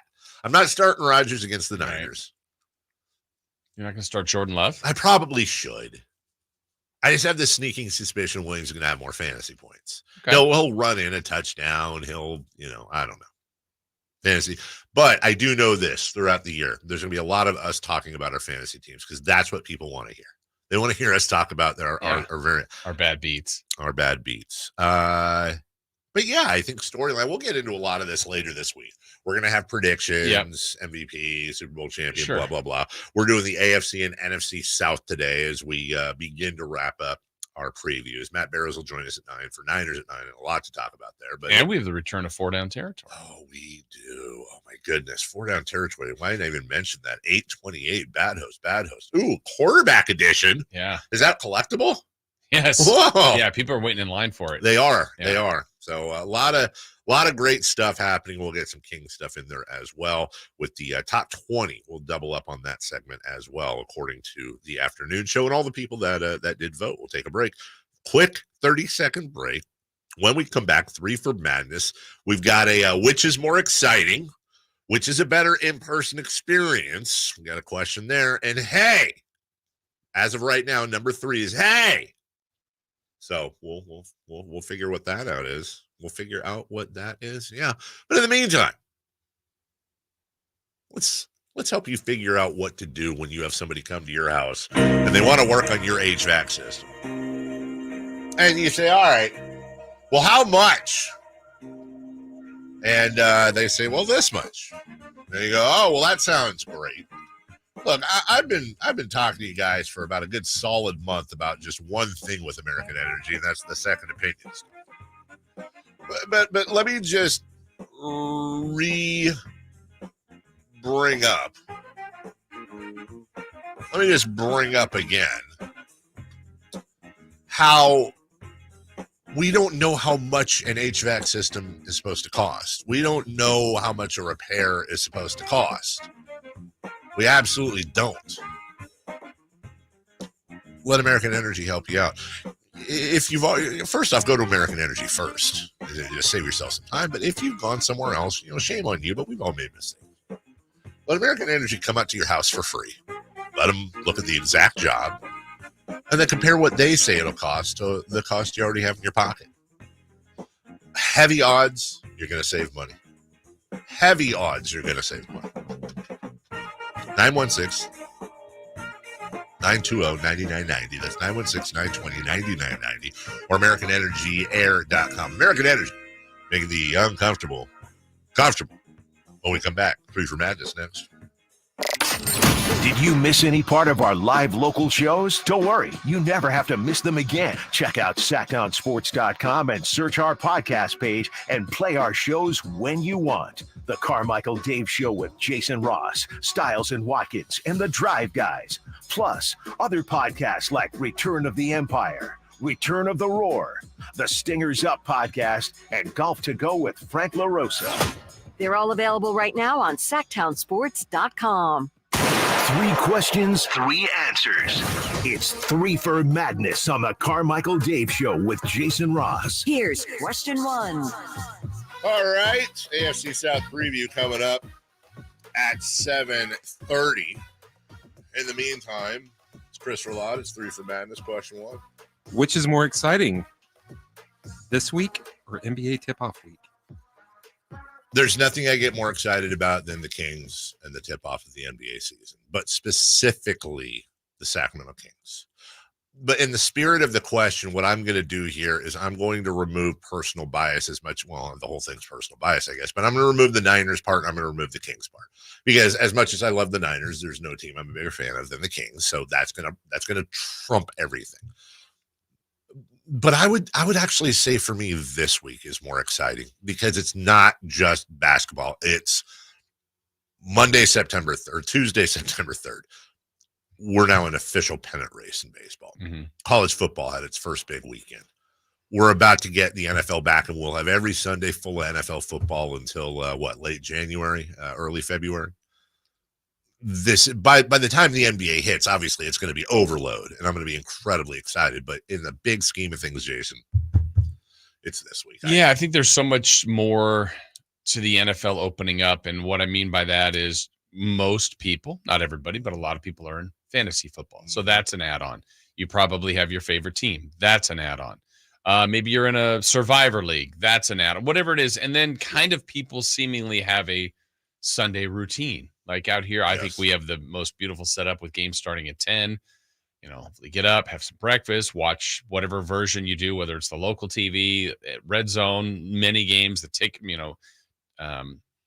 NFL ticket, whatever it is, you go to the games, tailgate. It feels like there's so much more going on with all of the NFL as opposed to the NBA to me. So I'm all in, dialed in on the Kings for sure. Yeah, but it's less of an interest in, I don't know, a Pistons Cavs game where it's like, I'm kind of interested in this Seahawks Lions game today. Yeah, you just kind of get involved in all the NFL games. Couldn't agree more. Number 2, please. Question 2. Better in-person experience, a ball game or a concert? All right, so let me clarify this question, because obviously Kings Pistons in February versus for me, Paul McCartney. Of course it's Paul McCartney. Or shut up. Or Game 7 NBA Finals versus when I went to see Creed this weekend. Of course it's the NBA Finals. I'm talking about average regular season game versus seeing average regular season band. The experience in general. So, for example, if you're trying to answer this question, is there a bigger difference to you between watching a ball game in person versus at home, and then watching a concert in person, as opposed to like, oh, it's Pink Floyd in concert on BBC, or you know what I'm saying? The experience itself. I think for me, it's concerts. I do, because although you can say the same thing about an NBA or NFL, you're seeing a unique performance that night. Like, that game will never happen again the way it happened. There's just something I think about being at a concert, if you like the band, especially. Yeah. And you have a lot of chances to go see a ball game. Concert usually, for that band happens every few years. It could be a lot worse. There could be bad concert experiences, but I think a concert experience to me is probably a greater than sign average sports experience. Yeah, I think here it's two of my favorite things, right? Music and sports. But I think because I've had more access, and I probably would say I like sports more, but I've had more access to more sporting events. And so some will stick out, but over time it's like, oh, that game just kind of blends in. Yeah. Whereas I've gone to fewer concerts, so they all stick out. So it feels like that's a bigger experience. But I know there's people that go to 50 concerts a year, and I got to imagine some of those that just blend in.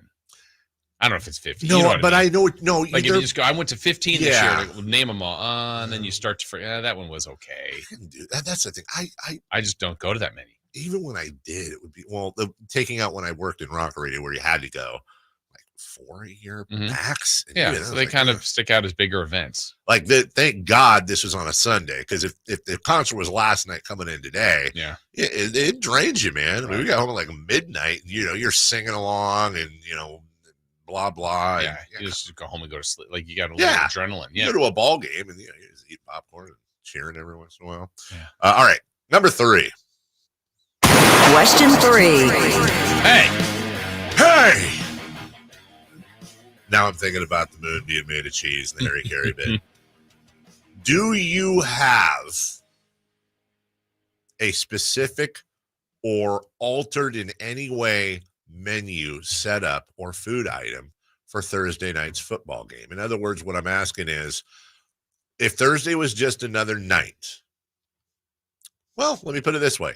Is Thursday just another night for you all meal-wise, or are you going to do something because it's football that you wouldn't have normally maybe done on that Thursday night? Okay. For me? For you.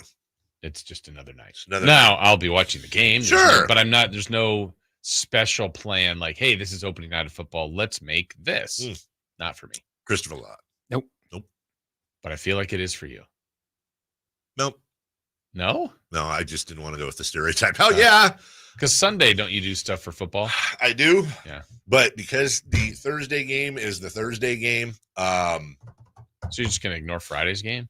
I mean, it's fine. It's whatever Friday is. Ever. Well, Friday's usually Spades night, so we always do something simple because we have 8 kids or 4 kids to deal with. But no, man. Went to Sam's Club over the weekend. Yesterday, wife and I did our Sam's Club shopping. Went over the meat section. Oh, there's a double rack of ribs right there. Gonna get off work here on Thursday. Go home. 3-2-1 method. 3 hours here, 2 hours there, 1 hour there, 6 hours. Ribs ready to go. I'm gonna time it right with the game. We're gonna have ribs. It's a rib Thursday. Nice. Now, I mean, would I be normally I do that kind of whatever on a Sunday, but I don't know. Food and sports go hand in hand for me. So you guys plan your meals like days in advance? Yeah, we are. Especially right now, we are. Yeah. Well, that's all right. How's that going? It's actually going I've been really good. Melissa's birthday pie, if you will, is one of them chocolate cream with the whipped cream. Set the screen. Yeah, didn't have that. I did have a handful of. They had this bowl filled with them little individual lifesavers. Mm-hmm. I did grab a handful of those for the concert, And I did have some of that, but no, actually, you know, the big weight loss goals are like well, for me, because they're in like factors of 10, and I crossed over my first one over the weekend by 0.2 of a pound. Made it. But yeah, now you just got to reinforce and, you know, keep with it. I'm not as sore as I was before. And Okay.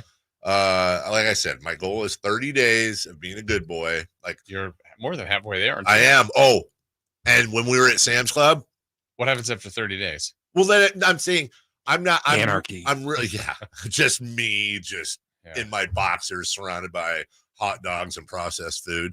No, that sounded weird.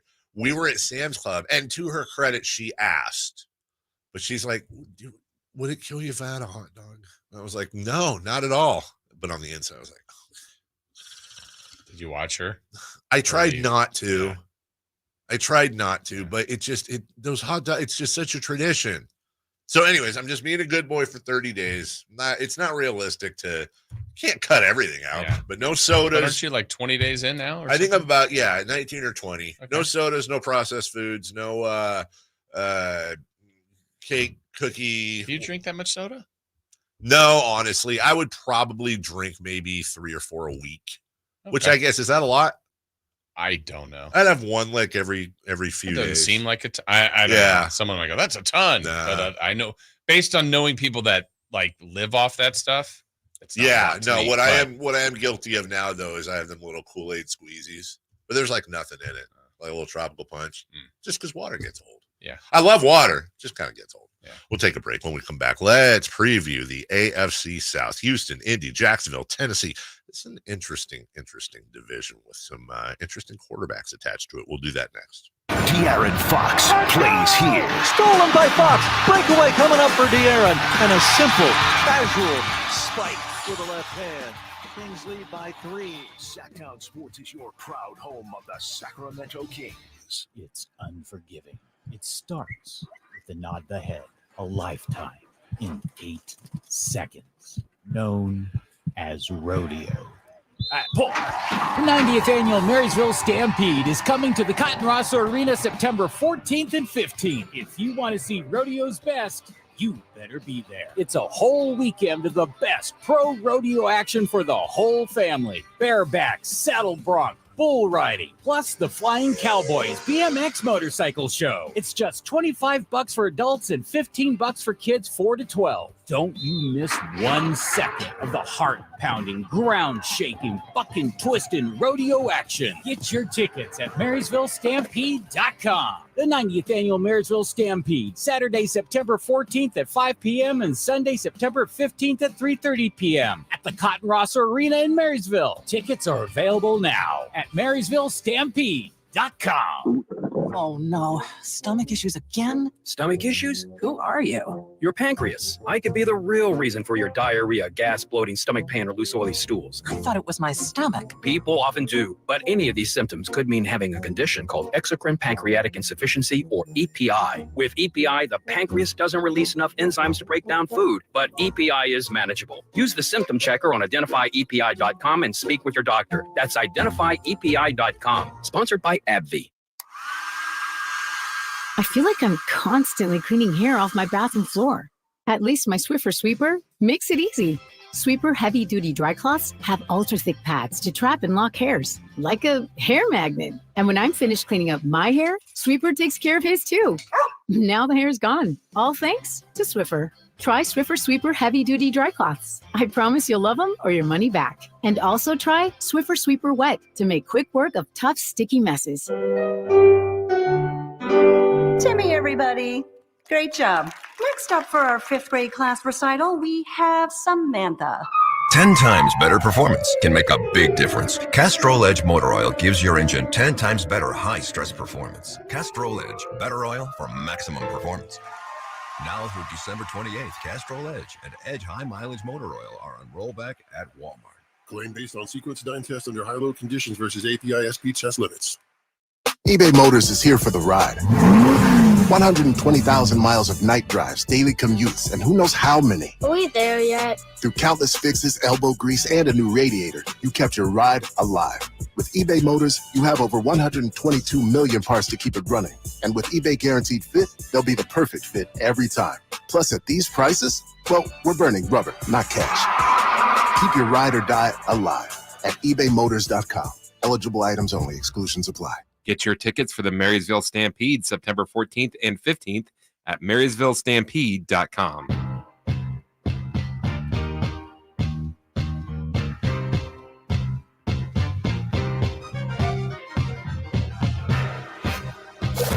Waking you up with the best in local sports. They just make it interesting, you know? It's the Carmichael Dave Show with Jason Ross on Sacktown Sports. Just a reminder, because I heard it over the weekend. I actually want to see if there's a YouTube rabbit hole. I doubt it. Are you familiar with the song Lovely Day by Bill Withers? Love that song. One of my all-time favorites. So I've told you this before. My girlfriend before my wife was it. Does that make sense? Yeah. The person I was with, long time ago, was a bartender at a karaoke place. And so we saw a lot of it. There is no song in karaoke history that I enjoy watching more than Lovely Day by Bill Withers. Because like you, like me, it's a wonderful song and we've all sung along to it. But what people for some reason seem to forget, and I have yet to see someone not forget this, is that it's literally the most difficult karaoke song in the history of karaoke to do, because it's just a nice little sing-along for the first 3 minutes. And then at the end, Bill Withers shifts it into like 8th gear and proceeds to sing Lovely Day, elongated at this crazy high level. And it's so fun to watch people. They get through it. Everyone's loving it. And then they get to the end. They maybe get through 1 or 2 lovely days. And the amount of psych outs that I've seen where people will just drop the mic and give up on Lovely Day is so far more. Like, people come in and do Journey songs. They'll try a rap song that they don't know, whatever. And they'll stick through it. There is no song that gets people to quit more than Lovely Day. Yeah. My friend's go-to is The Stroke by Billy Squier. Uh-huh. And he seems to forget that half of it. And then like he sings it and he loves it because he knows all the words. And then it gets to the part where it's just the line over and over and over. And then he gets tired of it and then just walks off. That's it. Yeah, exactly. I'm done. Whereas the one that has the lowest maintenance of all time is Tequila. Yes. It's a fun song. That's what that was Sean Thomas's bit. Of course it was. That and Baby Got Back, weirdly enough. No, he Humpty did. Dance. Yeah, he Humpty did. Dance. Sorry, not Baby. And he was quite good at that too, by the way. Sean and I once did karaoke together. Sean Cunningham and I did karaoke together. Really? Do you know what his go-to is? Oh my gosh. It's gonna be something like that. No, what? It's Radiohead. Creep. Mm-hmm. Yeah, Creep is. There's 2 songs. If I never hear them on karaoke again, it's fine. It's Radiohead's Creep and Love Shack. Just, I'm good. I'm good.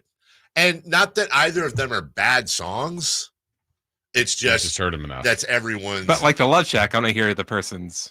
The guy, I've got me a boat. It's his big.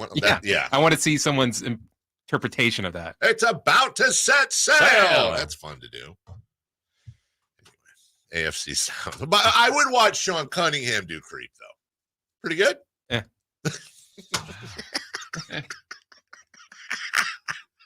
What's your go-to? I don't really have a go-to, but that night I went with the Thong Song by Cisco. Really? Yeah. I had karaoke in a long time. I'm retired. Yeah. Retired the karaoke. Hey, what if that was our station get together? Maybe. What do we got to show karaoke? Jason, have you karaoke'd? I've never karaoke. You're kidding. Have you karaoke'd in the car? Of course. And I feel like I'm an all-timer in the car, but I would get I'd get nervous up there. What? Well, yeah. That's part of it. Right. What would be your what is your go-to karaoke car song? Every song that I think I know the words, or the words that I make up as well. And then you hear the words and go, that's not the real words. The ones I've been singing for 30 years are the real Are they words. real in your heart? Yeah. Yeah. Yeah, I tried my hardest. I had fun.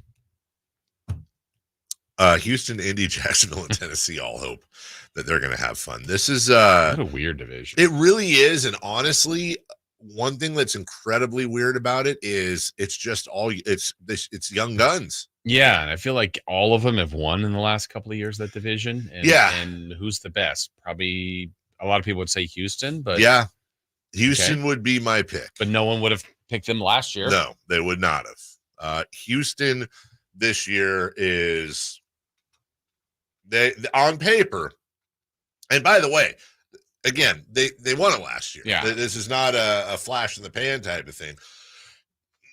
But Houston's look, CJ Stroud was a revelation. Right. They get Joe Mixon from the Bengals, who is incredibly capable right there. Diggs. They get Stephon Diggs from the Bills. Hey, look, say what you want about Stephon Diggs, and I get that he has a reputation of being a headache. But, Jason, can I give you Stephon Diggs' last 6 years, Sure. yardage-wise? Okay. 1183, 1429, 1225, 1535, 1130, 1021. And in all of those seasons, he had at least 100 catches. Strangely enough, Jason Ross, in 2019, he missed 2 games or 1 game. He only had 63 catches, but he had 1,194 yards on 63 catches. The average per catch of 18 is by almost 5 full yards higher than his career high. Say what you want about Stephon Diggs, but the guy's going to get you 100 catches every year. And he's going to get you 1,000 yards every year. And he's going to get you 6, 7, 8, 9, 10 touchdowns every year. He's weirdly like, let me throw out a hot take. You tell me I'm wrong. Stephon Diggs is the most underrated receiver in the NFL. And by the way, my only argument against myself would be I think it's Mike Evans. But I don't know. Is Mike Evans so underrated that he's rated now? Because I feel like everybody's saying that now. Yeah. They're figuring that out. I don't know. I think over time, DeAndre Hopkins would maybe be up there. But yeah, he's on that list. I mean, you have to be underrated, you know, unless you're just nobody that knows you. But sure, people know all these guys, but sometimes maybe not enough love or appreciation. Yeah. Nico Collins, who's just 25 years old, going into his 4th season, had 80 catches for 1,297 yards and 8 touchdowns. That's now probably your number 2 receiver. And then Tank Dell last year, just kind of, I don't want to say he came out of nowhere, but Tank Dell ended up having a fantastic year. 47 catches, 700 yards, 7 touchdowns. CJ Stroud's got all kinds of offensive weapons. And then you got Will Anderson and Mario Edwards and just that defense, old 49er Jimmy Ward now playing free safety. I love the Texans. Well, quarterbacks make teams go, right? So now you got CJ Stroud off an incredible rookie year. Yeah. You go to Indianapolis, there's high hopes for Richardson. Yes. He can stay healthy. Will Levis is kind of just getting started there with Tennessee. And who am I missing? Jacksonville. The most experienced is Trevor Lawrence. Trevor Lawrence, number 1 pick. I mean, who is the best quarterback in that division? Now, let me ask you something. Are you asking right now, or are you asking who I think, like if I could pick one? Either way. I don't know. It might be the same answer. It is. It's CJ Stroud for me. I think now Anthony Richardson seems to have like an insane amount of upside. Trevor Lawrence. This is probably a longer answer than it needs to be, but I've never been high on Trevor Lawrence. Okay. I was not high on Trevor. Now look, he's played for Jacksonville. If you put Trevor Lawrence in, to be very fair, if you put Trevor Lawrence and had him play under Kyle Shanahan, his numbers, I'm sure, would be better. And Trevor Lawrence, to his credit, has thrown for over 4,000 yards every year but his rookie year, and even then it was 3,600 yards.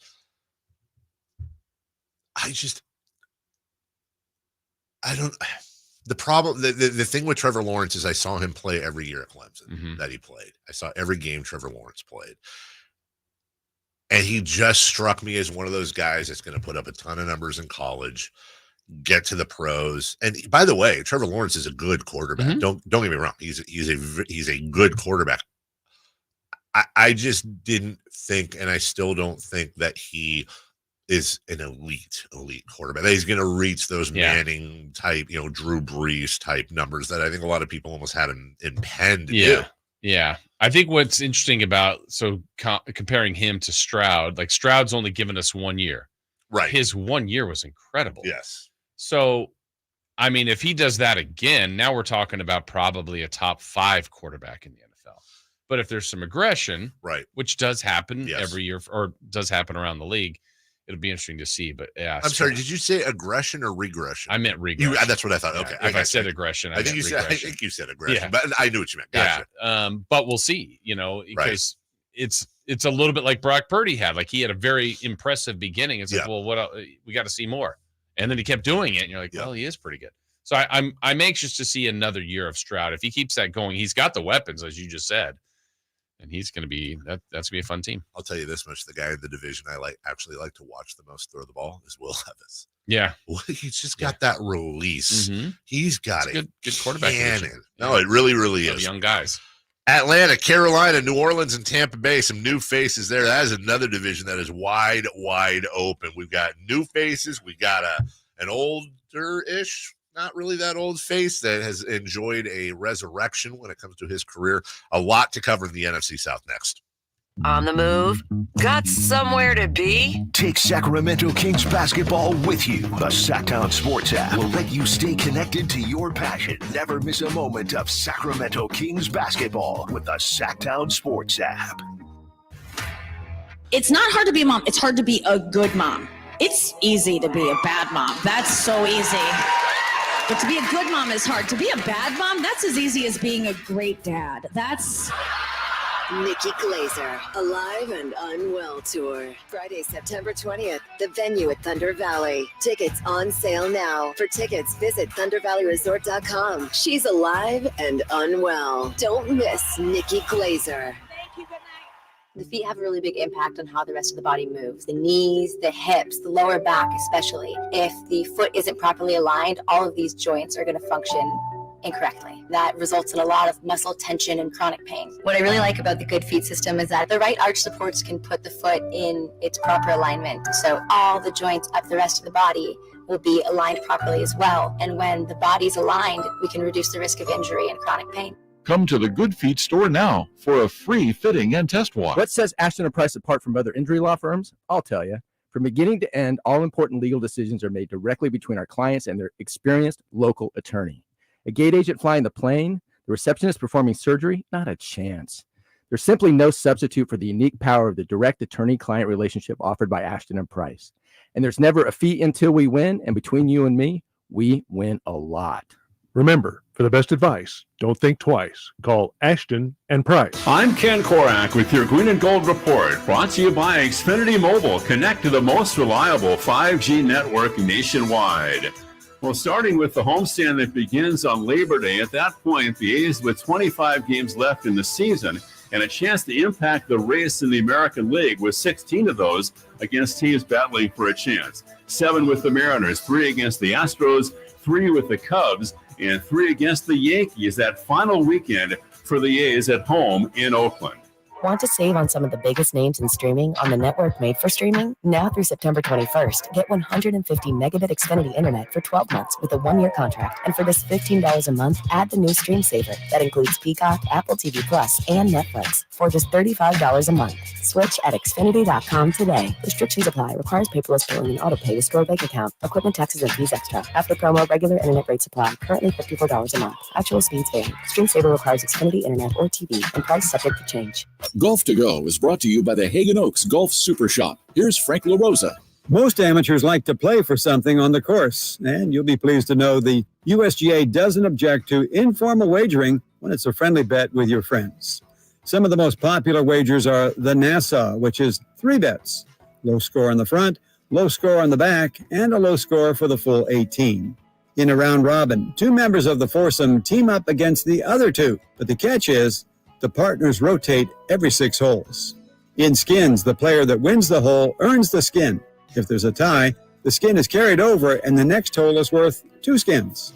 And of course, don't forget wagers for greenies, landing your shot on a par 3 green, sandies, earning a save from the sand, woodies, parring after hitting a tree, and of course, Arnies, parring without hitting the fairway in honor of Arnold Palmer. So play away. Your amateur status is safe. For Golf to Go, I'm Frank LaRosa.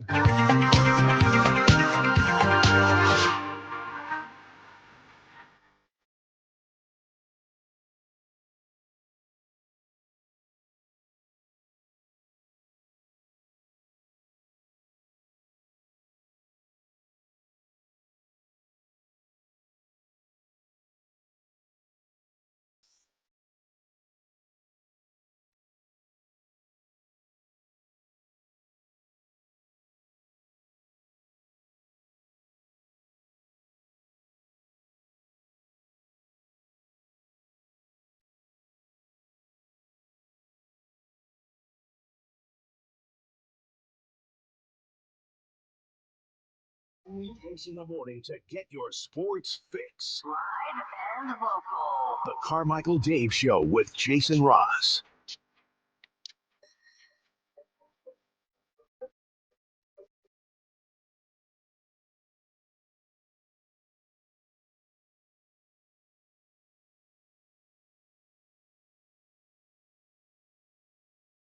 Dun dun dun dun dun. Dun dun dun dun dun dun dun dun. Welcome back. Let's do that the whole segment. Dun dun dun dun dun dun. The NFC South. Atlanta, Carolina, New Orleans, Tampa Bay. A lot of talk on Atlanta this year. They're getting some hype.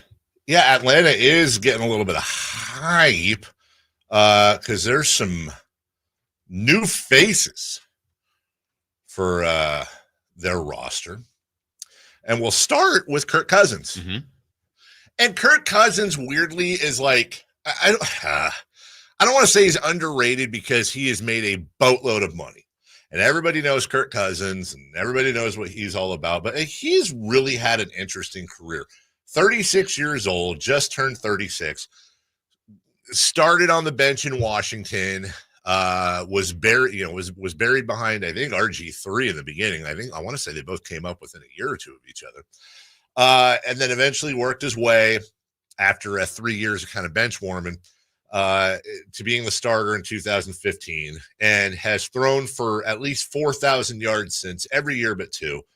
And Jason, his touchdown to interception ratios, last year he only played in 8 games. So it was 18-5, but 29-14 the year before, a lot of picks there. 33-7, 35-13, 26-6, 30-10. He's just a slinger, man. Yeah. And productive. What I found myself thinking about when I was studying it this morning, is Kirk Cousins a Hall of Famer? Is he on a Hall of Fame track? He's going to be one of those guys, I think, when it's done, you look, he's a top what passer? He's just going to keep ending up in like one of the Hall of all-time top 20, probably yards, TDs, that kind of list, if he keeps going like this.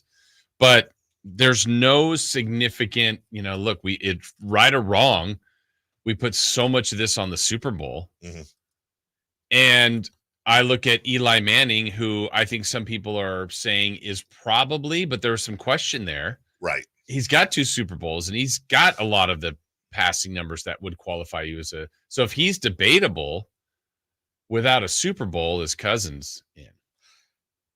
He's at 39,471 right now, career yardage, to your point. Okay. This year, if he has a normal average Kirk Cousins year, 3,000 to 4,000 yards, he will pass Johnny Unitas, Joe Montana, Kerry Collins, and Dan Fouts, along with Russell Wilson and Joe Flacco, who are active. By the way, Aaron Rodgers is the active leader in yardage. You want to take a crack at who's second? Of active leaders? Active leaders. This is hard. I wouldn't get it. I always put you on the spot. It would take me a while. It would take me. You did say Joe Flacco already? I said Flacco, which would have been a great one. Joe Flacco is 18th all time in passing yards. Which, by the way, is Joe Flacco a Hall of Famer? I don't think so. He's got a Super Bowl. Yeah. Top 20 all-time yardage. Is Joe Flacco's resume right now better than Kirk Cousins? Probably. Yeah. I guess. You like him. You like him a lot. You cite him often as one of the quarterbacks you like the most and respect the most when it comes to how a team's going to perform, including this year. And he's still active? He's still active. Got a Super Bowl. Former number 1 pick. Why am I totally blanking? Now you are. Now it's spot? actually kind of fun. Stafford. Matthew Stafford. Yeah. Matthew Stafford, number 11 all time. He will almost certainly hit the top 10 this year, passing Eli Manning. Yeah. He's less than 1,000 behind Manning. Matthew Stafford. Yeah, Stafford's a Hall of Famer. I don't know that a lot of people would get this. Matthew Stafford is 3,000 yards behind Aaron Rodgers. Yeah. I think a lot of people would think that gap is bigger. Mm-hmm. And where is Stafford? How many, like if he has a 4,000 yard year, where's he going to end up? If Matthew Stafford has a 4,000 yard year, weirdly enough, does he not pass anybody? Well, he's going to pass Manning this year. He needs about 950 yards to pass Eli. If he has 4,000 yards, let's say he would end up at just over 60,000, which would be about 1,000 behind Dan Marino. And about 2,700 behind Matt Ryan, about 3,500 behind Phillip Rivers, and then you get to Roethlisberger, Favre, Manning, Breeze, and then Tom Brady. Tom Brady with a 9,000 yard lead over Drew Brees. Yeah, and Marino would put that number at one point. It was like, who's going to get that? Now look at all the people that have passed him. Here's the thing, not to sound like an old head, but there's always the thing. It's like if Dan Marino played in like a normal offense, much less Kyle Shanahan's or present day, Dan Marino would have 100,000 yards. Yeah. No, he didn't play as long as Brady, but he'd have a hell of a lot more than what he had. Anyways, Carolina. What are they? I do not know what. And I think what they're doing this year is they got to figure out. Like they played Bryce Young, he went through the rookie, gauntlet and just had a brutal year. Is he the guy? I think this is the year to see, did they, for lack of a better term, waste the number 1 overall pick on a guy? Or do they go, all right, no, we see it, and he is our QB of the future? He better be. Yeah. Because they got Chuba Hubbard and Miles Sanders in the backfield. Deontay Johnson comes over from Pittsburgh. Adam Thielen, who's still sure-handed. He's going to be a good possession receiver. Brian Burns is gone. Look, you have Jadeveon Clowney and some other guys there, Shaq Thompson, but Carolina, I don't know who's going to win this division necessarily. I'm pretty sure Carolina will be the worst team in the division. Derek Carr in New Orleans. Yeah, there's another guy that's, been a good QB in this league, and maybe had 1 or 2 really strong years, but there's quarterbacks that are better than him. There are. And Alvin Kamara is getting a little bit up there. I like that they have Jamal Williams. Chris Olave is quietly having a very, very good start to his career. 2 years in the league, 2,000-yard seasons, just 24 years old. Just one of the better young receivers in the league, period, end of statement. It'd be very interesting to see how Kamara does this year. Yeah. Because it does seem like the age, and he's had some off-field stuff as college. He's just 29 years old, but this is right around when Alvin Kamara was in the conversation for best all-around running back in the NFL for a couple of years there. Now you look at, here's a stat I wouldn't have guessed. Alvin Kamara, Jason, has been in the league 3, 6 to 7. This is his 8th season. How many 1,000-yard years out of his 7 seasons has Kamara had? Rushing? Yeah. 0. Yeah. None.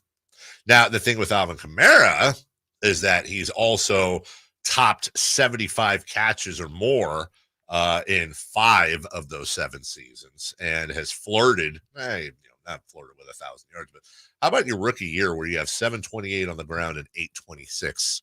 He's always been that great dual purpose back. And then, Jason, we get to the Tampa Bay Buccaneers. I don't know. There might not be a goofier division than the NFC South. Yeah. The Souths are weird. Right, both of them. Both of them are weird.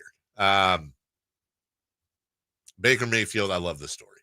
I love what he did last year. I love that he got comeback player of the year. I was glad they gave all love and respect to DeMar Hamlin, but I wasn't a huge fan of comeback player of the year being a guy that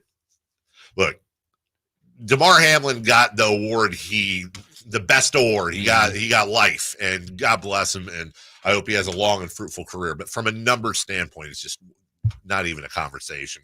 And when you look at what Baker Mayfield did last year, 7 games with Carolina, Jason, in 2022, and he passed for 1,300 yards in 7 games. 5 games with the Rams, passed for 850 yards. He plays a full season with Tampa Bay and just blows everyone away. 4,000 yards, 28 touchdowns to 10 interceptions. And it's not like he has a massive arsenal around him. Obviously, Mike Evans, who's a safety blanket. They have a good offensive line led by Tristan Wirfs. The defense is better, right, and has some pretty good names on it. I like the receivers. Rachaad White looks like a good young running back. I think they'll win the division. Yeah, Tampa. Yeah, and I think if I'm not mistaken, didn't they win it last year with 9-8? So yeah, it wasn't like this stellar record. Someone had to break through, and they did. And hey, it's still the way it works, but it doesn't seem like a high level talent division. I wonder if Atlanta's going to push them though. I think if anybody's going to push them, it's going to be them. Look, New Orleans is always good for a few weird wins Tough here place and there. To play. But last year you had the Bucs and Saints both at 9-8, the Falcons at 7-10, the Panthers at 2-15.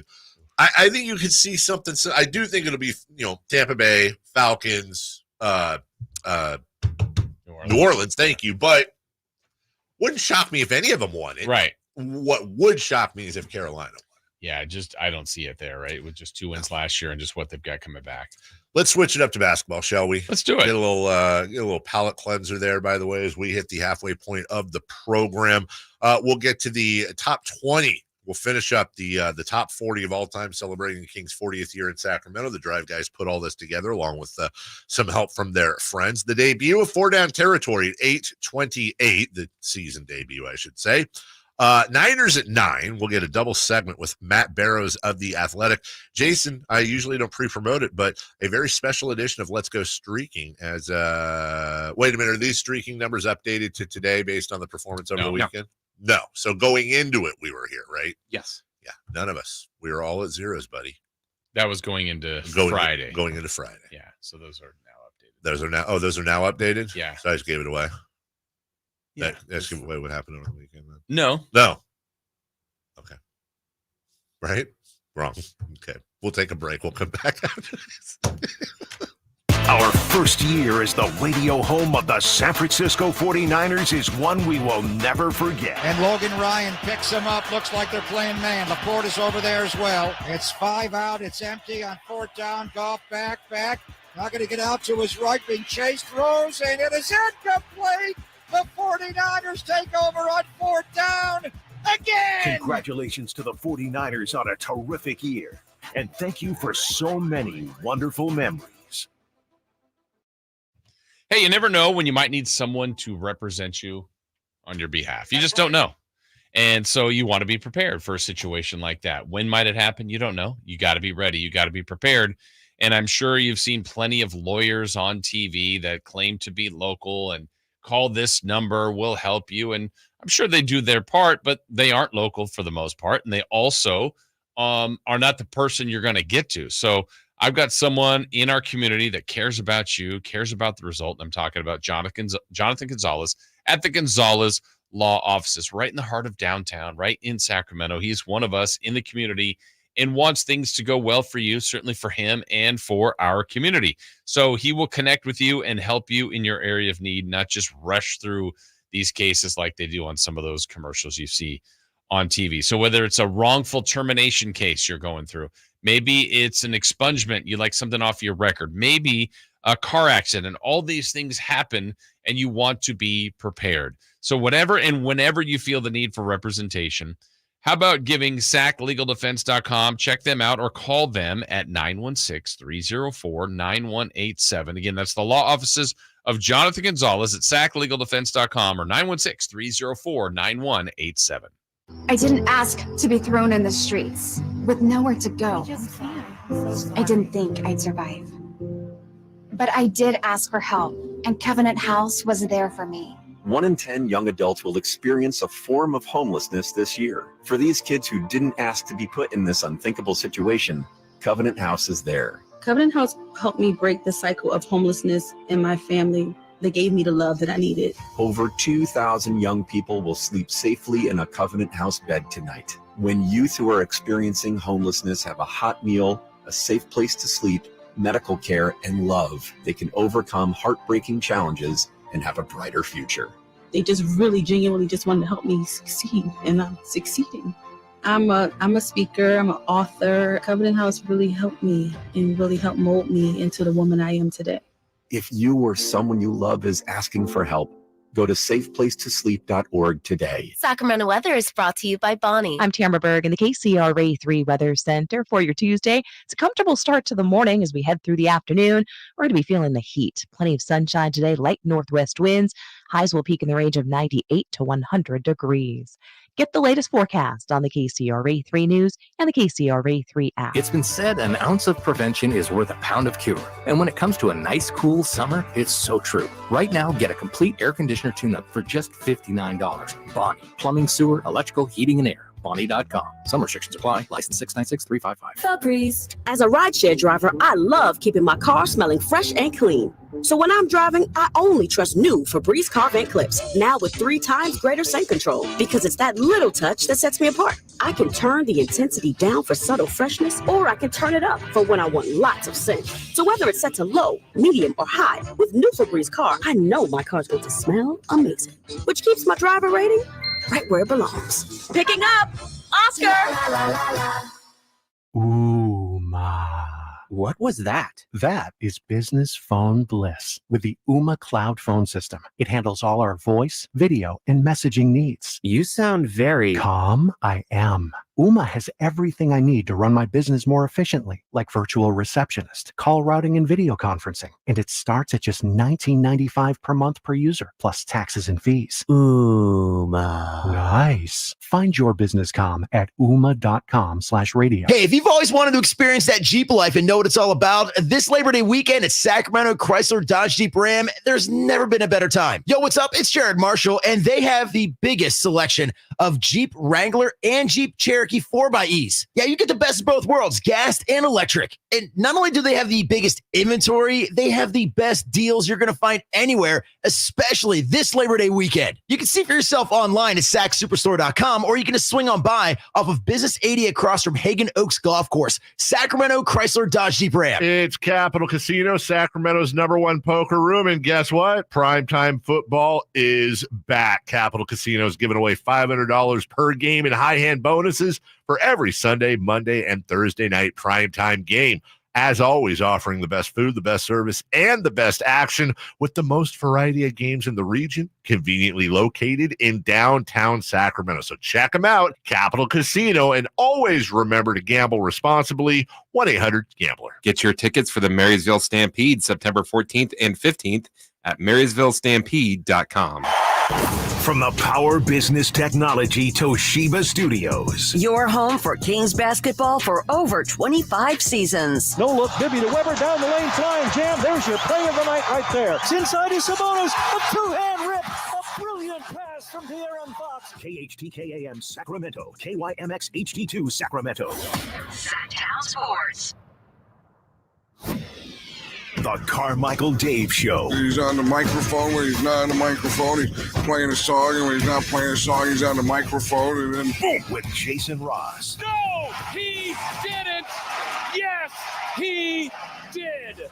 Call or text at 916-339-1140. It's the Carmichael Dave Show with Jason Ross on Sacktown Sports. Everybody keeps checking out. Guys, I'm fine.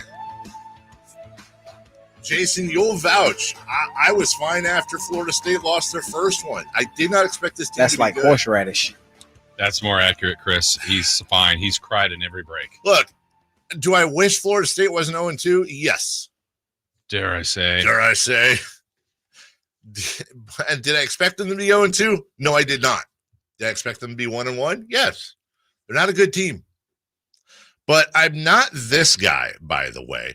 There's a guy, gross. What? I know which one you're talking about. You know where I'm going. There's a guy, big Florida State fan, goes by 321 Noel, who posted, if Florida State loses to Boston College this weekend, I will eat dog poop out of a red Solo cup with a spoon and post a video of me doing it. Book it. He has now deleted his Twitter, Facebook, Instagram, and TikTok. I would say this, bro, instead of deleting all your stuff, go for the content. Really? No, I'm not saying he should eat the dog crap, but I'm saying I feel like... Would we really know? That's what I'm saying. There's a way you could make it. I did it. Gross. Right. And like have a couple of your buddies there like, oh my God, dude, you can't do that. Like, I don't know what the concoction would be, but I guarantee you can go on Google and find something that you can make that resembles dog crap. And then just set it all up. You're randomly in a yard. Is this pile work? This pile, this is a nice fresh one. Like shovel it up, put it in the red Solo cup. And, maybe it's like, I don't know, Hershey syrup and peanut butter mixed together with something, and made to look like a little, dog pretzel. Don't delete all your stuff. I mean, he's got to get rid of his whole persona.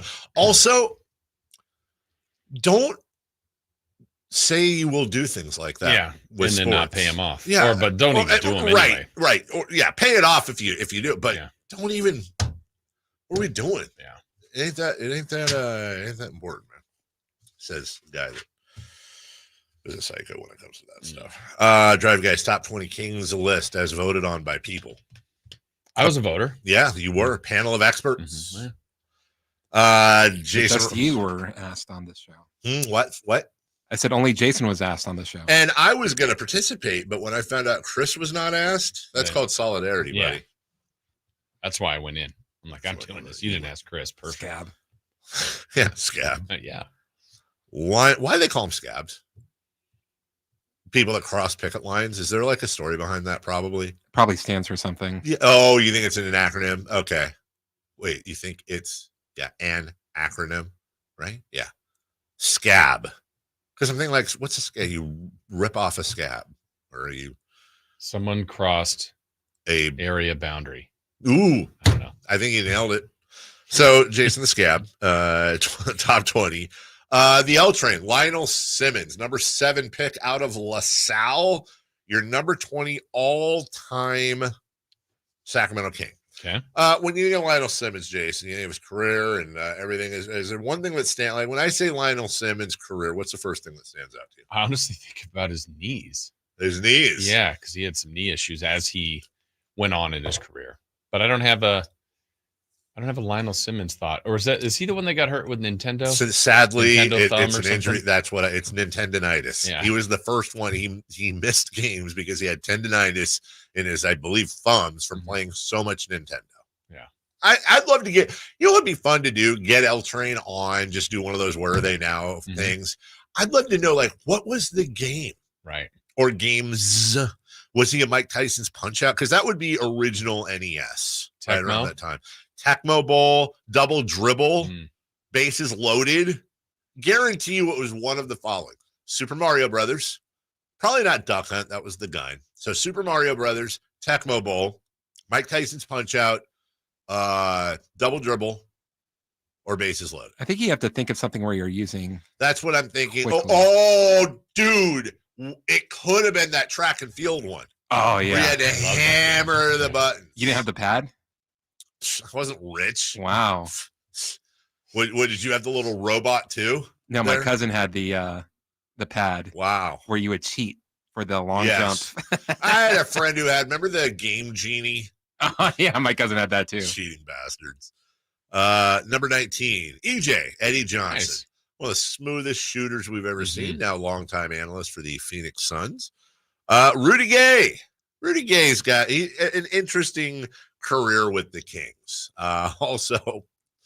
Also re-signed with the Kings under the guise of things were going to happen a certain way. And then Pete D'Alessandro said, whoop, not so fast. Not so fast. Number 17 is a really interesting one. Tyreek Evans. Evans. 25-5 his rookie year. I will always wonder what kind of career Tyreek Evans would have had he been drafted by a functional franchise. Right. Because this was towards the end of the Maloof era. It was an absolute hellscape here. I remember his rookie year, they put his, he used to walk into the media entrance at the old Arco Arena, and there'd be a big mural type thing to the left as you'd walk in of whatever the featured players were. They had Tyreek up there, I think, before he even played a game, handed him the keys. The late great Paul Westphal would run that 1-4 flat all the time. It worked like once out of 4 or more. Exactly. And I love Paul, rest his soul, but that was frustrating. I just think Tyreek's a guy. It was too much too fast. Now, look, I know Tyreek had some personal issues later on in life. I'm not trying to connect the two, but I honestly do wonder when it comes to environment, stress, money, being brought up in the NBA. What if he had been drafted by San Antonio and Pop, or what if he'd have played for the Warriors and Steve Kerr, which would have been too early? I feel like Tyreek Evans, who had a fine NBA career, sure, I feel like his career should have been better. Yeah, he was really, really good. Ron Artest. Now that's one of the few trades that was broadcast before it happened. Peja for Ron was something people had talked about for a while. It got pulled off. Wow, weird. I'm getting a phone call from San Antonio, Texas as we were talking. What the hell is that? I loved Ron's tenure here. I think he came here. They were the famous thing with Ron. Well, one of them is they were 8.5 back. That was the Bonzi Wells Ron Artest Kings. That to me to this day is the toughest Kings team we've ever had. And Ron said, I guarantee you we're going to make the playoffs. And they did. Yep. And then that was a very fun little mini series against the dynastic San Antonio Spurs. And Jason Ross always brings up a very, very good point. There is no doubt in any poll you put out there that whenever there is what is the greatest moment or greatest shot in Kings history, it is the Mike Bibby pull-up jumper against the Lakers. But Jason's point, and I love the point, is that you should make an argument that the Kevin Martin buzzer beater in game 2 was actually that won the game in the playoffs. Bibby's ended up being the game winner, but I mean, Kobe still had a look to win the game. And this one was at the buzzer and kind of rolling around for a little drama to drop it in. And so, that's an underappreciated moment. By the way, I watch the replay sometimes of the Bibby shot and then what followed. And boy, did Kobe have a good look. I to this day can't believe he missed that shot. Number 15, also a number 7 pick out of Florida, white chocolate. Jason Williams, the most, I believe, and apologies to Pete Maravich, prolific passer in NBA history. Nikola Jokic is fantastic. There's a lot of passers that are better per se.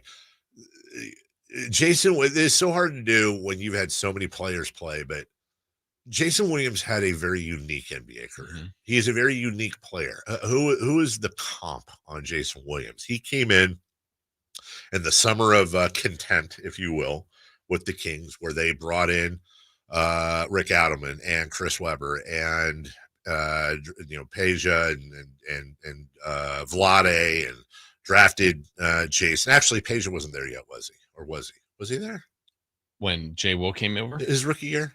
Yeah, that's when they had already drafted Peja, but his first year he came was at the same time. And Jason just, from his very first game, when he hit that pull-up corner 3 through his legs, just electrified everyone. And yes, Chris Webber was the heart and soul of that team, along with Vlade Divac. Yes, Mike Bibby was a better point guard than Jason Williams. But Jason, weirdly enough, sometimes actually doesn't get enough credit for it. It wasn't just his on-court stats.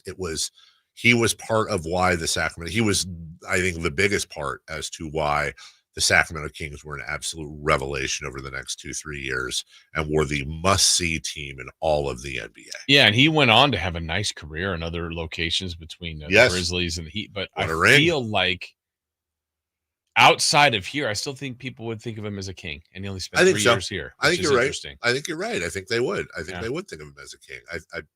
He probably thinks of himself. Yeah, as but he a king. spent places longer. Yeah, he was fun to watch.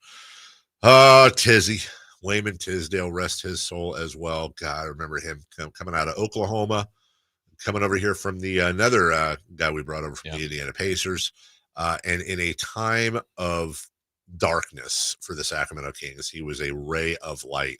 Just put it in the book for 20 plus points every single night. Did it with that. Maybe that, here's a Mount Rushmore, Sacramento Kings smiles. Because I can tell you, Chris Webber and Wayman Tisdale are the first two names you think of.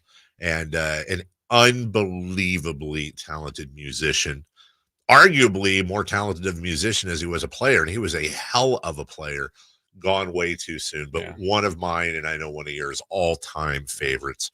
And then finally, where are we at? Number 12, number 13, Kevin Martin out of Zanesville. I said finally, who was one of the all-time steals for Jeff Petrie, where he came from. Bobby Jackson comes over from Denver and still makes his home here, along with Brad Miller, coming over from Indiana, who I think some people forget, especially owners, how damn good Brad Miller was. Oh my God. Yeah. My favorite Brad Miller, cornrow Brad Miller. Yes, that's right. Now you look at him now, he looks like John Daly's son. My favorite Brad Miller. Yeah. Calling up the Carmichael Dave Show after being thrown out of a game. Yeah, Brad is still a unique fella. And I love him. And he might be enjoying his retirement more than any other NBA player. His best life by far. And I think my leg is still recovering from the 5 minutes he came over one night. Just he was a little lubed up at a game and decided to sit on my lap for about 5 minutes of gameplay. And if you've never had a 7-footer that heavy sit on your lap before and just refuse. And by the way, I left smelling like a beer factory. Maybe it wasn't him. I don't know. But he's one of the great people in this world. We'll take a break when we come back. Hey, Jason, top 10 list. Let's do it. Who's in the top 10? Did Chris Webber make it? I don't know. We'll find out next. Subscribe to Sacktown Sports on YouTube and watch the Carmichael Dave Show with Jason Ross, Stiles and Watkins, and the Drive Guys. Live Monday through Friday from 6 to 6. Plus view archive shows and exclusive content. Subscribe at youtube.com/Sacktown Sports. Welcome to Staples. Hi, I need to print for my business, but I really have to watch the budget. Staples can print whatever you need. And now you get up to 30% off print purchases. So the more you print, the more I save? Right. So if I print $600 worth of signs, you save $180. Ooh, and if I print $1 million worth, I'd save... No clue, but I'm thinking there are a lot of zeros. Now at Staples, the more you print, the more you save, up to 30% off. Plus, you save even more with hundreds of hot deals throughout the store. Ends 9/7, exclusions apply. Visit staples.com/print for details. Home ownership. At Progressive, we know it's part of the American dream. It's majestic golden eagles and other less majestic birds taunting you through the baseball-sized hole in your new windows. It's soaring guitar solos performed through faulty wiring in your garage, which subsequently erupts into flames. It's also around-the-clock protection when you bundle your home and auto with Progressive, which can help keep the American dream of home ownership alive and kicking. Get a quote at Progressive.com. Progressive Casualty Insurance Company, affiliates, and other insurers. Not available in all states.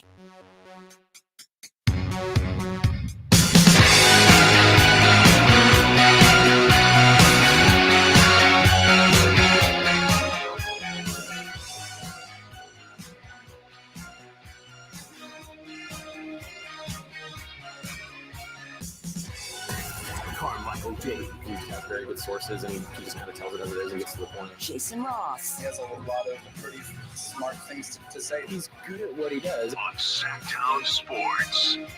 You got to freeze the banana, Chris. That's the trick. Welcome back. Talk about making chocolate-covered bananas. That's right. Carmichael Dave, Jason Ross, Christopher Live, all the way till 9 o'clock from the 916 on the text line, 916-339-1140. This actually sounds right.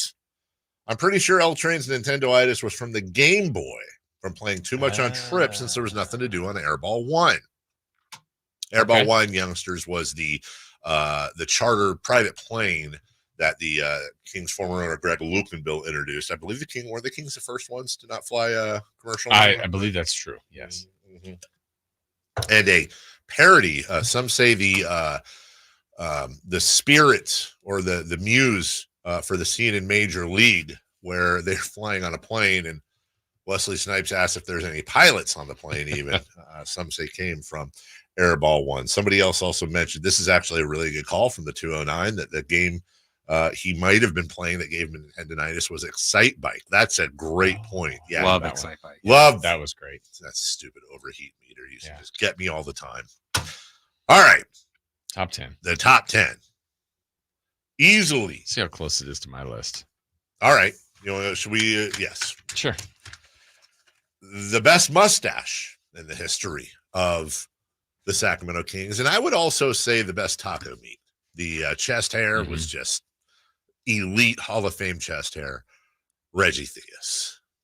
That's my number 10. Yeah, it's as well. That's right. Because look, we talked about Wayman Tisdale being a light in a dark room. So was Reggie Theus, dude. Reggie Theus came over with the Kings, with the Phil Johnson era Kings, right. Reggie Theus, Mark Olberding, and friends. And Theus was the best player. It wasn't particularly close for a good while. I remember my first game I ever saw with my dad. There was the Kings and the Rockets.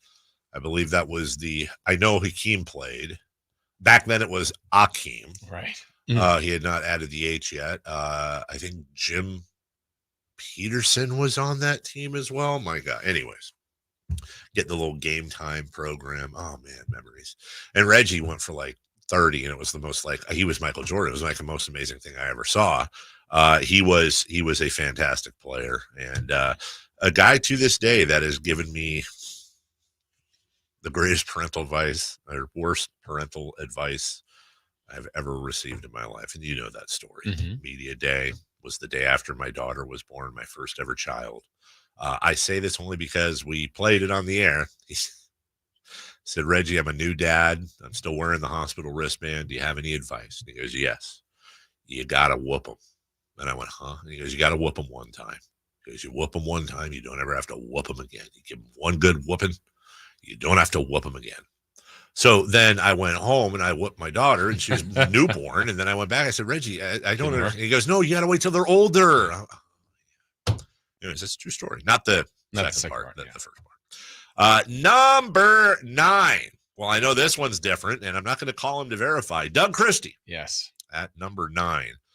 Jason, you had him just outside. I had him at his number at 13. Okay, so I will be very curious to see who in the top 10 would be in there that Doug Christie would beat out. Perhaps we'll get to that in a second. Number 8, already there. Domantas Sabonis. Now, I disagree with this in the sense of the spirit of the poll, because I forget, was Vince Carter in the top 40? No. But by Domantas Sabonis rules, he probably should be. Now, really? Yeah, well, I'm just saying. Why? Because 1 year in Sacramento didn't have any kind of. But Sabonis has had two in the quarter. Yeah. Of the best, like all NBA. 100%. So, I mean, if Sabonis got traded today, he's right here in the top 10. I 100% believe that Domantas Sabonis is one of the 10 best Kings to ever play. He's probably going to be one of the probably top 3 or 4. Yeah, I completely agree with you. What I wonder is if you just take his career stats in a vacuum, 2.5 years, and compare that to all the other Sacramento Kings career. I mean, by the way, I could be wrong here. Yeah. I'm saying it's just a question in my head. Does that 2.5 years, is that enough to get into the top 10 just on that alone? Well, 2 things. One, it's a little bit of an indictment on Sacramento Kings basketball. You're exactly Number right. 2, if I'm not mistaken, I could have my years wrong, but I believe Reggie, who's in the top 10, was 3 years as a Sacramento. Oh, was he? Okay. Yeah. I mean, he was Kansas City. There's actually a couple. Yeah, you know what? You're Jason Williams. Yeah. Also, 3 seasons. Yeah. And I agree with you. Domantas Sabonis is almost a mortal lock to be top 5, if not top 3. Yeah. Number 7. Mike Bibby. I was one of those Petri strokes of genius, man. Yeah. Mike Bibby, I think number 2 pick, the Vancouver Grizzlies. and was very, very good. And Petrie had a really good thing with Jason Williams. That's tough to replace a player as popular as Jay will and actually do it right, in the process. One, the fans ended up accepting Bibby. The players, his teammates did, and then the results were great. It was better for the team. But what a ballsy move. Oh, yeah. Huge risk. But that's what really took them to the next level. Yeah. It was the exact right move at the exact right time. Yeah. Now, look, I don't know that they necessarily do much worse or much better. If Jason Williams was, maybe he grow into something, maybe he could have been coached. But Jason Williams was like the super fun older brother that like took you to all the shows before you were of age and you loved and adored and was a good guy. And Mike Bibby was like the dad. Yeah. Like came in and was like, all right, here's how it's going to be. This is how we're going to be organized. And he was just clutch as hell. Yeah. I loved how Doug would tell the story. He's like, look, Jay Will was one of their favorite players to play with. And they were all bummed that they traded him. And he said, it was about a practice or two. And he's like, yeah, I see it. I see why we did this. Bibby's going to be great. Yeah. And that's tough also because you're taking a chance too. It's not just the on-court play. Right. How is Bibby going to be in the locker room? Yeah. As opposed to Jason Williams. And Jason was kind of like everybody's little brother. And then Mike Bibby came in and was like, yeah, I'm here. I'm here. Let's go. But definitely worthy of top 7. Number 6, Vlade Divac. Interesting. I was really interested to see because I don't think I could put Vlade higher than number 6, but I was really interested to see based on the panel and the fact that people were voting on this, if his GM stuff would get in the way. And I'm glad to see that people didn't. Yeah. That's good. Vlade absolutely deserved to be there. And you could flip-flop Bibby and Vlade and I'd be fine. But I think Vlade was the unsung hero of that team, the glue that held everybody together. And there's a reason why you had guys like Doug Christie, who was, going between LA and Toronto and doing this thing. You had Chris Webber, who was getting into trouble left and right, was an NBA malcontent. And there's a reason why so many players had their best years in Sacramento. And if you look at those rosters, Bobby Jackson, same thing.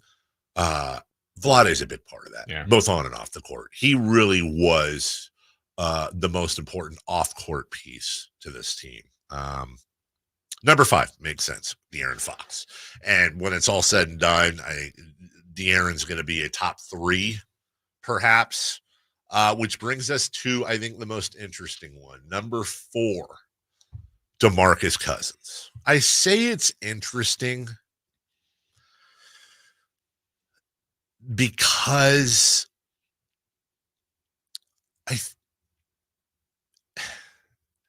I get it. But wasn't DeMarcus' Sacramento career better than Page's career numbers wise? It's a really good debate, right? Looked at the numbers, man, and it's just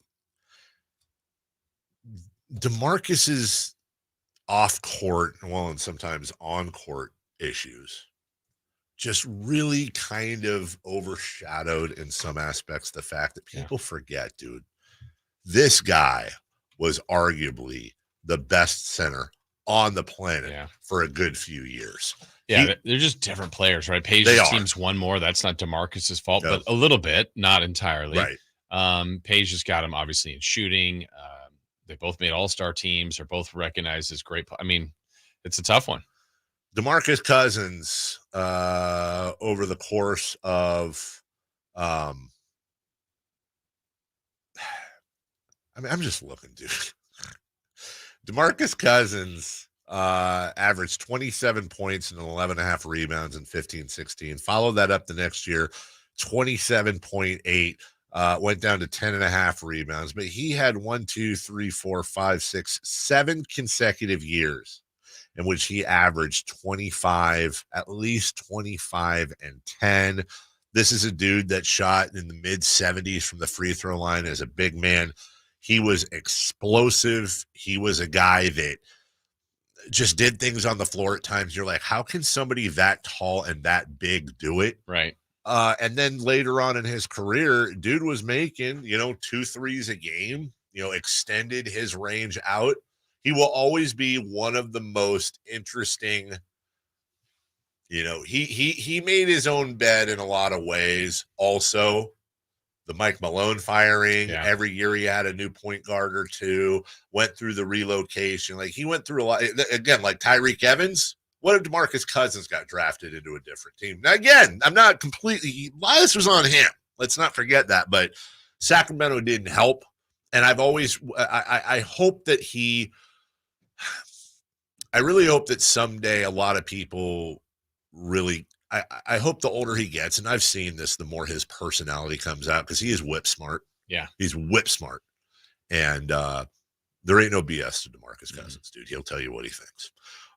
Number 3, of course, Peja Stojakovic, guy that Jeff Petrie drafted instead of John Wallace, which the crowd was chanting for. I was there with my can of food. He was 18 years old, stashed him over there in Greece for a couple of years, had to convince his dad he was ready. And then Peja came over and took him a minute. He was challenging Corliss Williamson for a time, and then after that, he never looked back. One of the best pure shooters in the history of the game. Correct. Number 2, Mitch Richmond. Mitch was the rock man for a reason. Mm-hmm. He was up until very recently, or not up until recently, up until that point, he was the best player that the franchise had ever seen. Did it on offense and defense. It truly was one of the great, I mean, he's a Hall of Famer, and for a reason, Jason. He was the first real big player to play. Yeah. He was awesome. And then number 1, who'd have thunk it when he got traded? Was crying on the plane. Yeah. His dad told him to man up. He's working in the factories for Ford. Go play basketball. He's a guy that was, there were some very serious assault allegations with him and his former Michigan teammate. There was the bag of weed in Puerto Rico on the Fila trip. This is a guy who was traded the summer of his rookie year, a year he won the Rookie of the Year. That's how much of a problem he was, allegedly. Yeah. And boy, did he find, I think he and Sacramento found each other at the right time. Yeah. So I had ended up with 9 of the same 10. The one that I had different, I'll do mine really fast. Theus was 10, Sabonis 9, Bibby 8. I had Tisdale 7. Okay. Vlade 6. I put DeMarcus 5, Fox 4. I really wanted to put Fox 3 because that's where he's going to end up. Yeah. Peja 3. And the reason I put Mitch over C-Web, the only reason, well, the offense, defense, Webb 1 more, but Mitch got us Chris Webber. And Chris Webber, no offense, got us Skinner, Brian Kenny Skinner, Thomas, and yeah. those are fine. But, I mean, you got a Hall of Famer got you another one. So that's why I put Mitch in the 40 years as the number 1. But it was one of those two. Do Domantas Sabonis, I know we got a break. Do Sabonis and Fox, do either of them in your mind have a realistic shot, if things went right, to pass Richmond and Webber? Well, Fox statistically probably will. Like even this year, like he might get longevity in games, points, assists, maybe threes over if he keeps playing here and like finishes his career. Now he's going to have to do a little bit more winning, but he's been winning. If he and Sabonis play another 5 years here, putting up similar numbers, and they win a championship, do they go 1-2? Probably. Yeah, I think so too. All right, we'll take a break. When we come back, the debut of 4-down territory for the 24-25 season. It's quarterback edition. We'll get to that. And The only place you'll find Malik Monk is Sacktown Sports. Oh my, what an athletic move that time by Malik Monk. Hey Sacramento, it's Malik Monk and you're listening to the home of the Sacramento Kings, Sacktown Sports. Your local sports leader. Hey, it's Carmichael Dave for American Energy Heating and Air with a question. Have you recently had a technician diagnose your HVAC system and you were a bit surprised at how much it cost? Or did something seem off about their quote? Because at American Energy, they take pride in giving you honest, straightforward solutions to get that system up and running. Have their qualified technicians come out and give you a free second opinion. It's free. You got nothing to lose but some dollars off of that original quote. They're making the uncomfortable comfortable. They've been doing it since 1981, serving the greater Sacramento area. A+ with the Better Business Bureau. That's why they keep having customers coming back for more and more and more. You can call them and set that appointment at 916-520-9990. That's 916-520-9990 or AmericanEnergyAir.com. Call 916-520-9990 now. It's the Labor Day Sell-a-thon at Folsom Lake Ford. Get low finance rates and zero down deals on approval of credit right now. Shop Folsom Lake Ford, over 35 years in the Folsom Auto Mall. And tell them Coach Doug Christie sent you. It's not hard to be a mom. It's hard to be a good mom. It's easy to be a bad mom. That's so easy. But to be a good mom is hard. To be a bad mom, that's as easy as being a great dad. That's... Nikki Glazer, Alive and Unwell Tour. Friday, September 20th. The venue at Thunder Valley. Tickets on sale now. For tickets, visit ThunderValleyResort.com. She's alive and unwell. Don't miss Nikki Glazer. Fargo, your virtual assistant from Wells Fargo, makes banking faster and easier. Like this. Fargo, what did I spend on groceries last month? And this. Fargo, turn off my debit card. And this. Fargo, what's my checking account routing number? And that's just the beginning. Do you, Fargo? You can in the Wells Fargo mobile app. Learn more at wellsfargo.com/getfargo. Fargo is only available on the smartphone versions of the Wells Fargo mobile app. Wells Fargo Bank N.A., member FDIC. Sacramento, Dierks Bentley's coming to town. Getting drunk on a plane. For his only show in California this year, Saturday, September 28th at Heart Health Park for Country in the Park 2. What was I thinking? And he's bringing some friends. Parmalee. I want to close your eyes for this. Tyler Rich. Tasha. And And more. Saturday, September 28th at Heart Health Park. Get your tickets today before they're sold out at CITPFest.com. Brought to you by the California Army National Guard and Red's Pizzeria and Tap House. As a mom, I'd do anything to keep my child out of physical pain. Dr. Pamela Maida is a board-certified orthopedic surgeon. As a doctor, I know that growth spurts can cause pain in my child's feet, and that can affect their legs and back too. Good Feet Youth Arch supports are designed to alleviate, even eliminate common pain. Investing in youth arch supports for your child or teen is one of the best decisions you can make. Come to the Good Feet store now for a free fitting and test walk. Sponsored by Xfinity Internet. Enjoy ultimate control of your home network. Personalize your Wi-Fi name and password. Assign user profiles. View and control connected devices and more with the Xfinity Internet app. If your passion is bass fishing, only one radio show has the action, information, and excitement of your favorite outdoor sport. Ultimate Bass, hosted by Tournament Bass Pro and California Outdoor Hall of Famer Kent Brown, takes you live to where the fish are biting every Saturday morning. Only Ultimate Bass feeds your passion with the latest news, products, tips, and advice from the pros. Ultimate Bass with Kent Brown, Saturday mornings at 5 a.m. on Sacktown Sports 1140, part of SEP's Saturday Morning Outdoors. Get your tickets for the Marysville Stampede September 14th and 15th at MarysvilleStampede.com.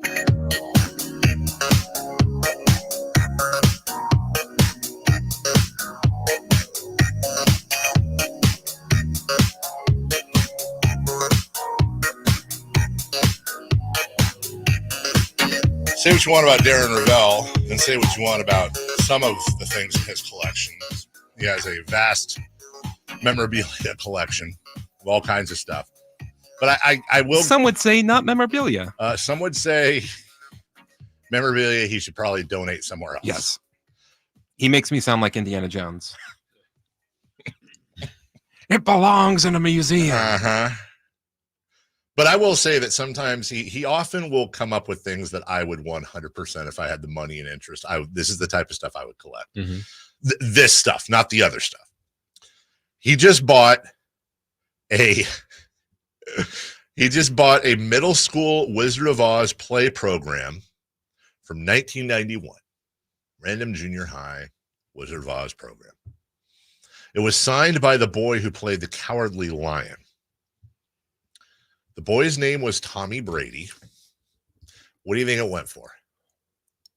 A Tom Brady signed 1991 playbill of him playing Cowardly Lion in a junior high rendition of The Wizard of Oz. $200. $200. $2,000. I will tell you right now, if it was $200, I literally would buy it. I would 100% buy it if I saw it and could buy it for $200. $11,000. That's stupid. I wouldn't buy it for 11 grand. I mean, unless I was like a billionaire, then I might be like, meh. All this stuff is just a way to. Hey, let me ask you a question, Chris. If I won the lottery or something and it was $1 billion, would you stop talking to me? Because I would technically be a billionaire. Would you be able to be friends with me? You wouldn't be a billionaire. Why? Oh, taxes? No. If you were after taxes, if you were given $1 billion, yeah, what would you do with that money? I mean, I set up family and do all that, and then make a foundation, and I don't know. I wouldn't give it all away, but You'd give a lot of it away. Yeah. So, or at least make sure it was working. So at that point, Then you I wouldn't would be a billionaire anymore. Interesting. Okay, but let me ask you this: what if I made sure my net worth was always above 950 million, but below $1 billion? Would that be okay? Like I'd be like, I'm not a billionaire, dude. I'm not a billionaire. Then I'd have a problem with it. 980 million, pretty much always. That's, you cut off the line. So it's not just billionaires. It's 900 millionaires. 900. Yeah. Well, about 500 million. What's the cutoff? What's the cutoff for you to be able to be friends with somebody, their net worth? Like, could you be friends if I was worth, what if I was worth 110? What if I sold the rights to the show for $150 million? Darren Ravel might buy it. Yeah. And I gave away, of the 150, I gave away 15 million. Oh, 15 million. That's 10%. Friends? Yeah, we'll see. See how the money affects you. You wouldn't even know. I wouldn't know. I roll with like 7 watches. What up? Got a big D around my chest. That necklace. Seriously? Yeah. Did I do that? Sorry. 4 down territory? Yeah, 4 down territory. Let's go. We'll go quick, and then we'll go over. We'll short up on who's hot, who's not. Sorry, Darren Ravel. 4 down territory. Christopher Live. Question 1. Who is the best quarterback in the AFC North? I don't know, guys. Lamar Jackson.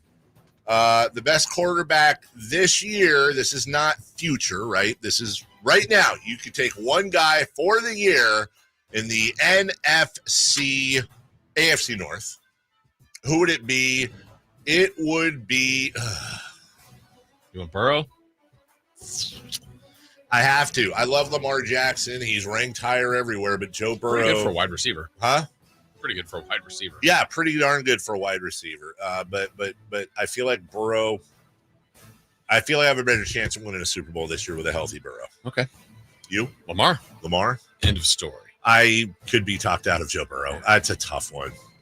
Second down, please. Who is the best quarterback in the NFC East? Well, it comes down to 2.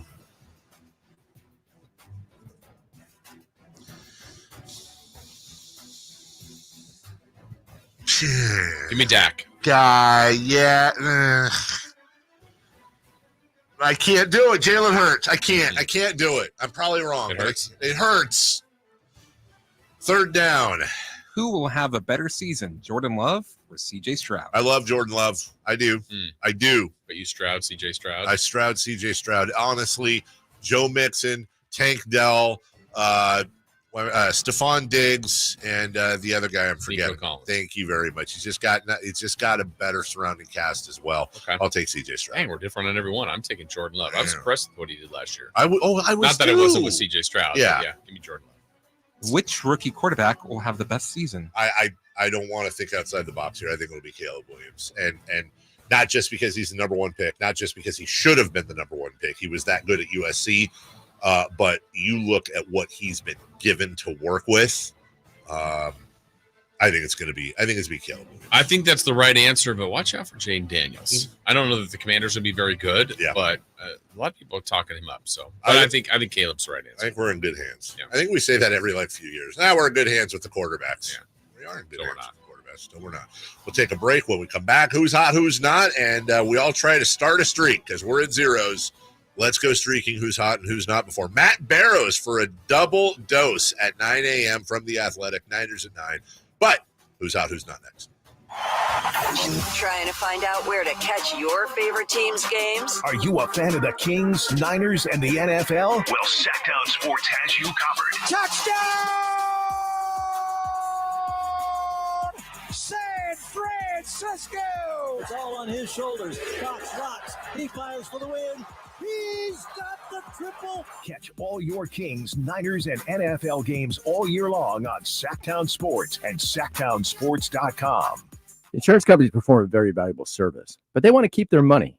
Although most cases settle before trial, it is paramount that the insurance companies know that if pressed, your legal team has the experience to take your case all the way. For 25 years, Ashton & Price has earned the reputation that if the insurance company isn't fair, we're ready to force them to be fair. My mom used to warn me, wait till dad gets home. Think of us as dad.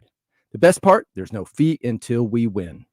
Remember, for the best advice, don't think twice. Call Ashton and Price. Hey, this is Greg Papa. Are you working through a major insurance claim? SunPoint Public Adjusters can help. SunPoint prepares, presents, and negotiates your claim with the insurance company, working only for you, making sure you get everything you're entitled to, not what just some adjuster working for an insurance company thinks you should get. Call SunPoint today at 888-247-7865 or contact us at sunpoint.us. SunPoint Public Adjusters, the gold standard in public adjusting. License number 2N14884. It's unforgiving. It starts with the nod the head, a lifetime in 8 seconds, known as rodeo.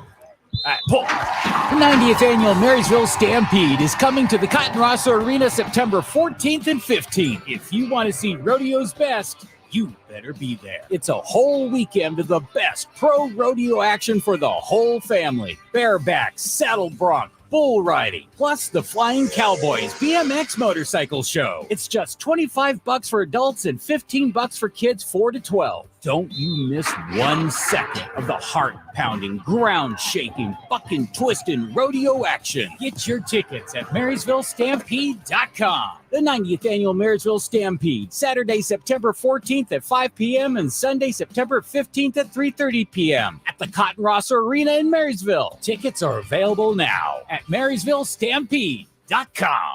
Hello, Sacramento. I'm Emran Pilati, owner of True Sports Cards and Collectible Store here in Rockland, California, and the host of the True Sports Cards Show that airs right here on Sacktown Sports 1140 every Saturday from 10 to 11 a.m., where we discuss the latest trends, hottest products, and deliver exclusive interviews with other industry leaders. And don't forget to visit our shop, True Sports Cards, at 6661 Stanford Ranch Road in Rockland and see what we have for all your sports card and memorabilia needs. Are you tired of your tee shots ending up in the adjoining fairway while the rest of your foursome is hitting it down the middle? Well, experts will tell you that being properly fitted for golf clubs will help you strike your drive center cut. The Hagen Oaks Player Performance Studio and its team of trained PGA professionals are ready to help you get rid of your banana balls and duck hooks. Hagen Oaks Indoor-Outdoor Player Performance Studio fittings are available 7 days a week. Make yours today by calling 916-808-2531. That's 808-2531. What's hot and what's not? Brought to you by American Energy Heat and Air, making the uncomfortable comfortable. Head to AmericanEnergyAir.com to find out more. What's hot? Yeah, hot. Real hot. And what's not? It's not good. Brought to you by American Energy Heating and Air, Sacramento's complete heating and cooling company, and second opinion partner. Who's hot? Nice, this room. Erling Haaland. On Saturday, he scored a hat trick in Manchester City's. Wait, this sounds familiar. Didn't I do this last week? Mm-hmm. Oh, that was Ipswich. This time he had a hat trick over West Ham United. In the 3 games of the Premier League season so far, he has 7 goals, which is more than every other Premier League team. His 7 goals also sets a record for the most goals scored in the first 3 games of the season, breaking Edin Dzeko's record of 6 goals in the first 3 games of the season, which was in the 11-12 season. Nobody cares. Did you note that it was freshly promoted from the Championship, Ipswich, so they're not even a real Premier League team? No, I'm talking about when he did it against West Ham United. You're talking about last week's hat trick. Erling Haaland sounds like a place you'd want to visit. Where are you going? Oh, Erling Haaland. This is great windmill in Erling Haaland. It's amazing. I'm going to get some wooden shoes. Bunch of tulips. Funky. Even some 3 lips. It's amazing. What? Who's not? The Chicago White Sox. Yeah, really. They're currently on an 11-game losing streak. They were swept by the Mets on Sunday, which was the 20th time this season They've been swept, which is a Major League Baseball record. By the way, earlier today, like in the 6 a.m., I had some dingle dong on that text line. I was like, hey, have you gone back? Have you gone back and basically wanted me to go back? Are you going to bring up how wrong you were about the A's this season? I mean, you should listen to your preseason predictions. And I said, refresh me. He said, I remember the big ones were the A's would be the worst team in baseball, and they wouldn't win as much games as the Kings. His words, not mine. Well, let's see. How many games have they won, Jason? Like 50? They've done quite well. Or, based on what expectations were. 60. Well, we don't know how good the Kings are going to be. Secondly, really, dude, you want to flex on the A? Look, the A's are better than I thought they'd be. They've won. I didn't think they'd win probably 60 games. Thought they'd be around 50 something and 100 and something. But really, come on, man. Come on, dude. Don't flex on the A's, dude.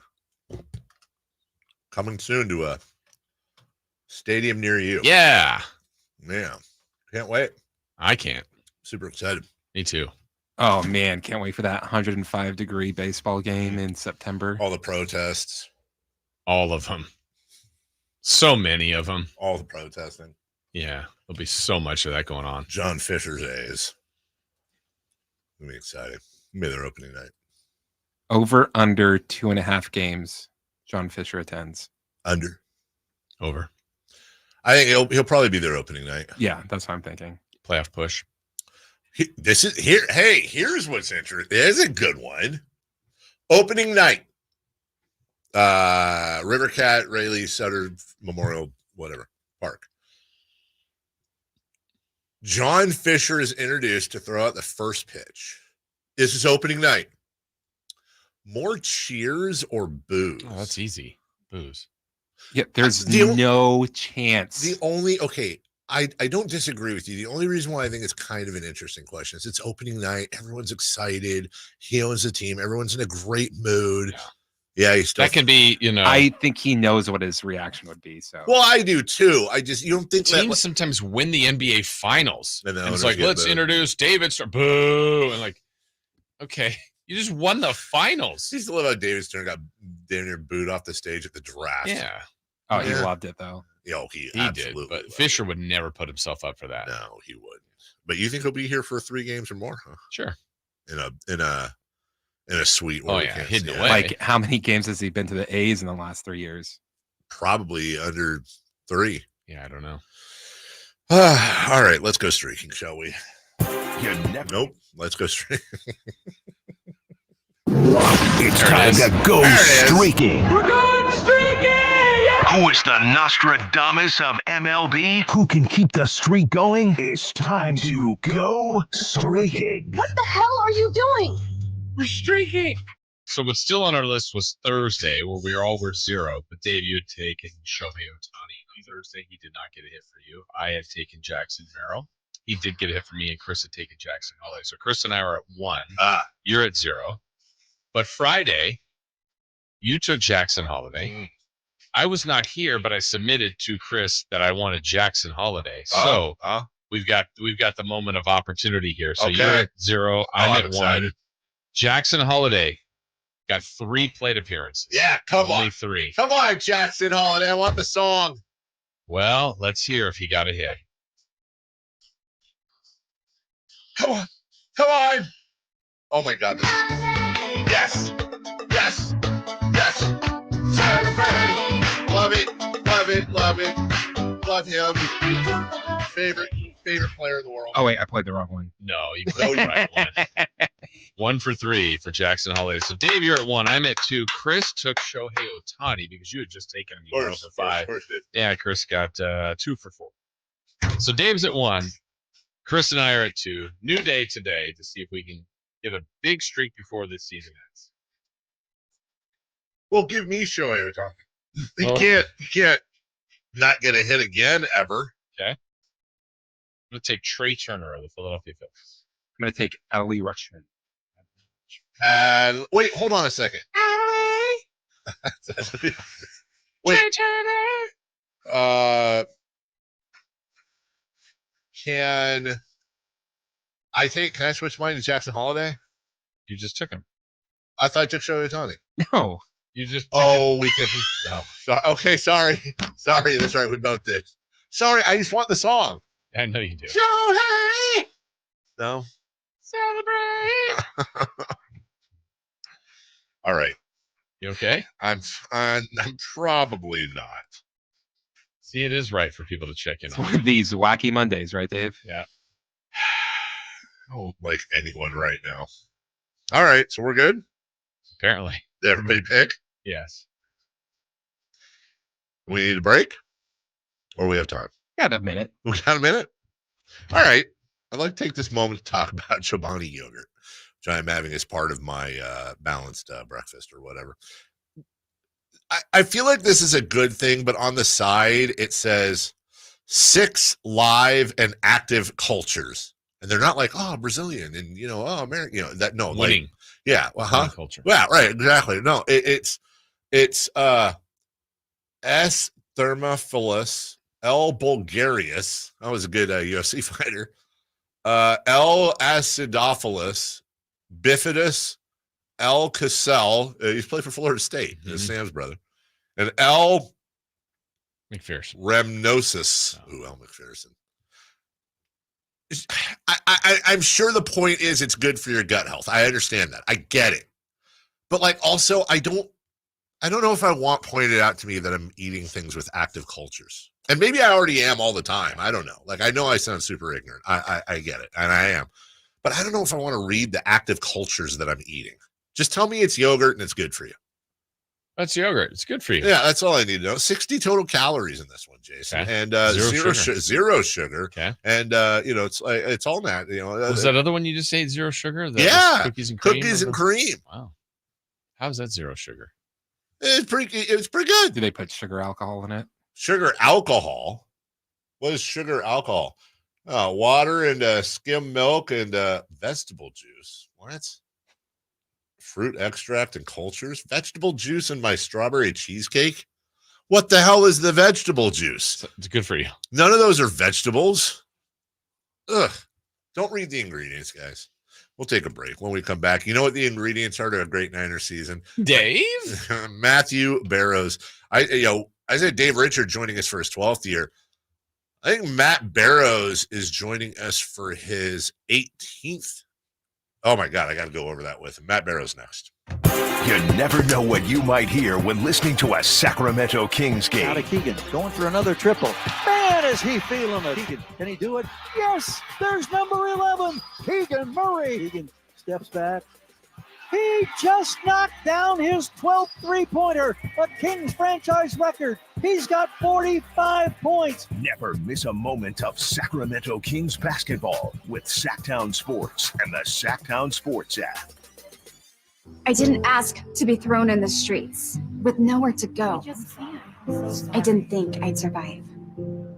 But I did ask for help, and Covenant House was there for me. 1 in 10 young adults will experience a form of homelessness this year. For these kids who didn't ask to be put in this unthinkable situation, Covenant House is there. Covenant House helped me break the cycle of homelessness in my family. They gave me the love that I needed. Over 2,000 young people will sleep safely in a Covenant House bed tonight. When youth who are experiencing homelessness have a hot meal, a safe place to sleep, medical care, and love, they can overcome heartbreaking challenges and have a brighter future. They just really genuinely just wanted to help me succeed, and I'm succeeding. I'm a speaker, I'm an author. Covenant House really helped me and really helped mold me into the woman I am today. If you or someone you love is asking for help, go to safeplacetosleep.org today. For most of the people that walk in our store, it's been an ongoing, nonstop issue, and they're finally walking into the Good Feet store. Okay, the guy that came into my store last year that has had plantar fasciitis for 30 years. I looked at him, I said, "Are you kidding me? I've been here for 14. Where have you been?" I helped relieve a problem that's plagued him for 30 years. I mean, how do you not go home and talk about that? Come to the Good Feet store now for a free fitting and test walk. Experience a golf tournament as refined as you are. The Pro Court Championship at Silverado Resort, September 12th through the 15th. Be there as the best of Napa meets the best of the PGA Tour. With world-class wine experiences, breathtaking views, and incredible golf. It's like this weekend was made for you. The Pro Court Championship, September 12th through the 15th. For tickets, go to procourtchampionship.com. Sacramento, Dirks Bentley's coming to town. Getting drunk on a plane. For his only show in California this year, Saturday, September 28th at Hart Health Park for Country in the Park 2. What was I thinking? And he's bringing some friends. Carmichael. I wanna close your eyes for this. Tyler Rich. Dasha. And more. Saturday, September 28th at Hart Health Park. Get your tickets today before they're sold out at CITVFest.com. Brought to you by the California Army National Guard and Red's Pizzeria and Tap House. The Labor Day Sell-a-thon is on at Folsom Lake Ford. Get huge discounts, low finance rates, and zero down deals on approval of credit right now. Shop Folsom Lake Ford in the Folsom Auto Mall and tell them Coach Doug Christie sent you. It's not hard to be a mom. It's hard to be a good mom. It's easy to be a bad mom. That's so easy. But to be a good mom is hard. To be a bad mom, that's as easy as being a great dad. That's... Nikki Glazer, Alive and Unwell Tour. Friday, September 20th. The venue at Thunder Valley. Tickets on sale now. For tickets, visit ThunderValleyResort.com. She's alive and unwell. Don't miss Nikki Glazer.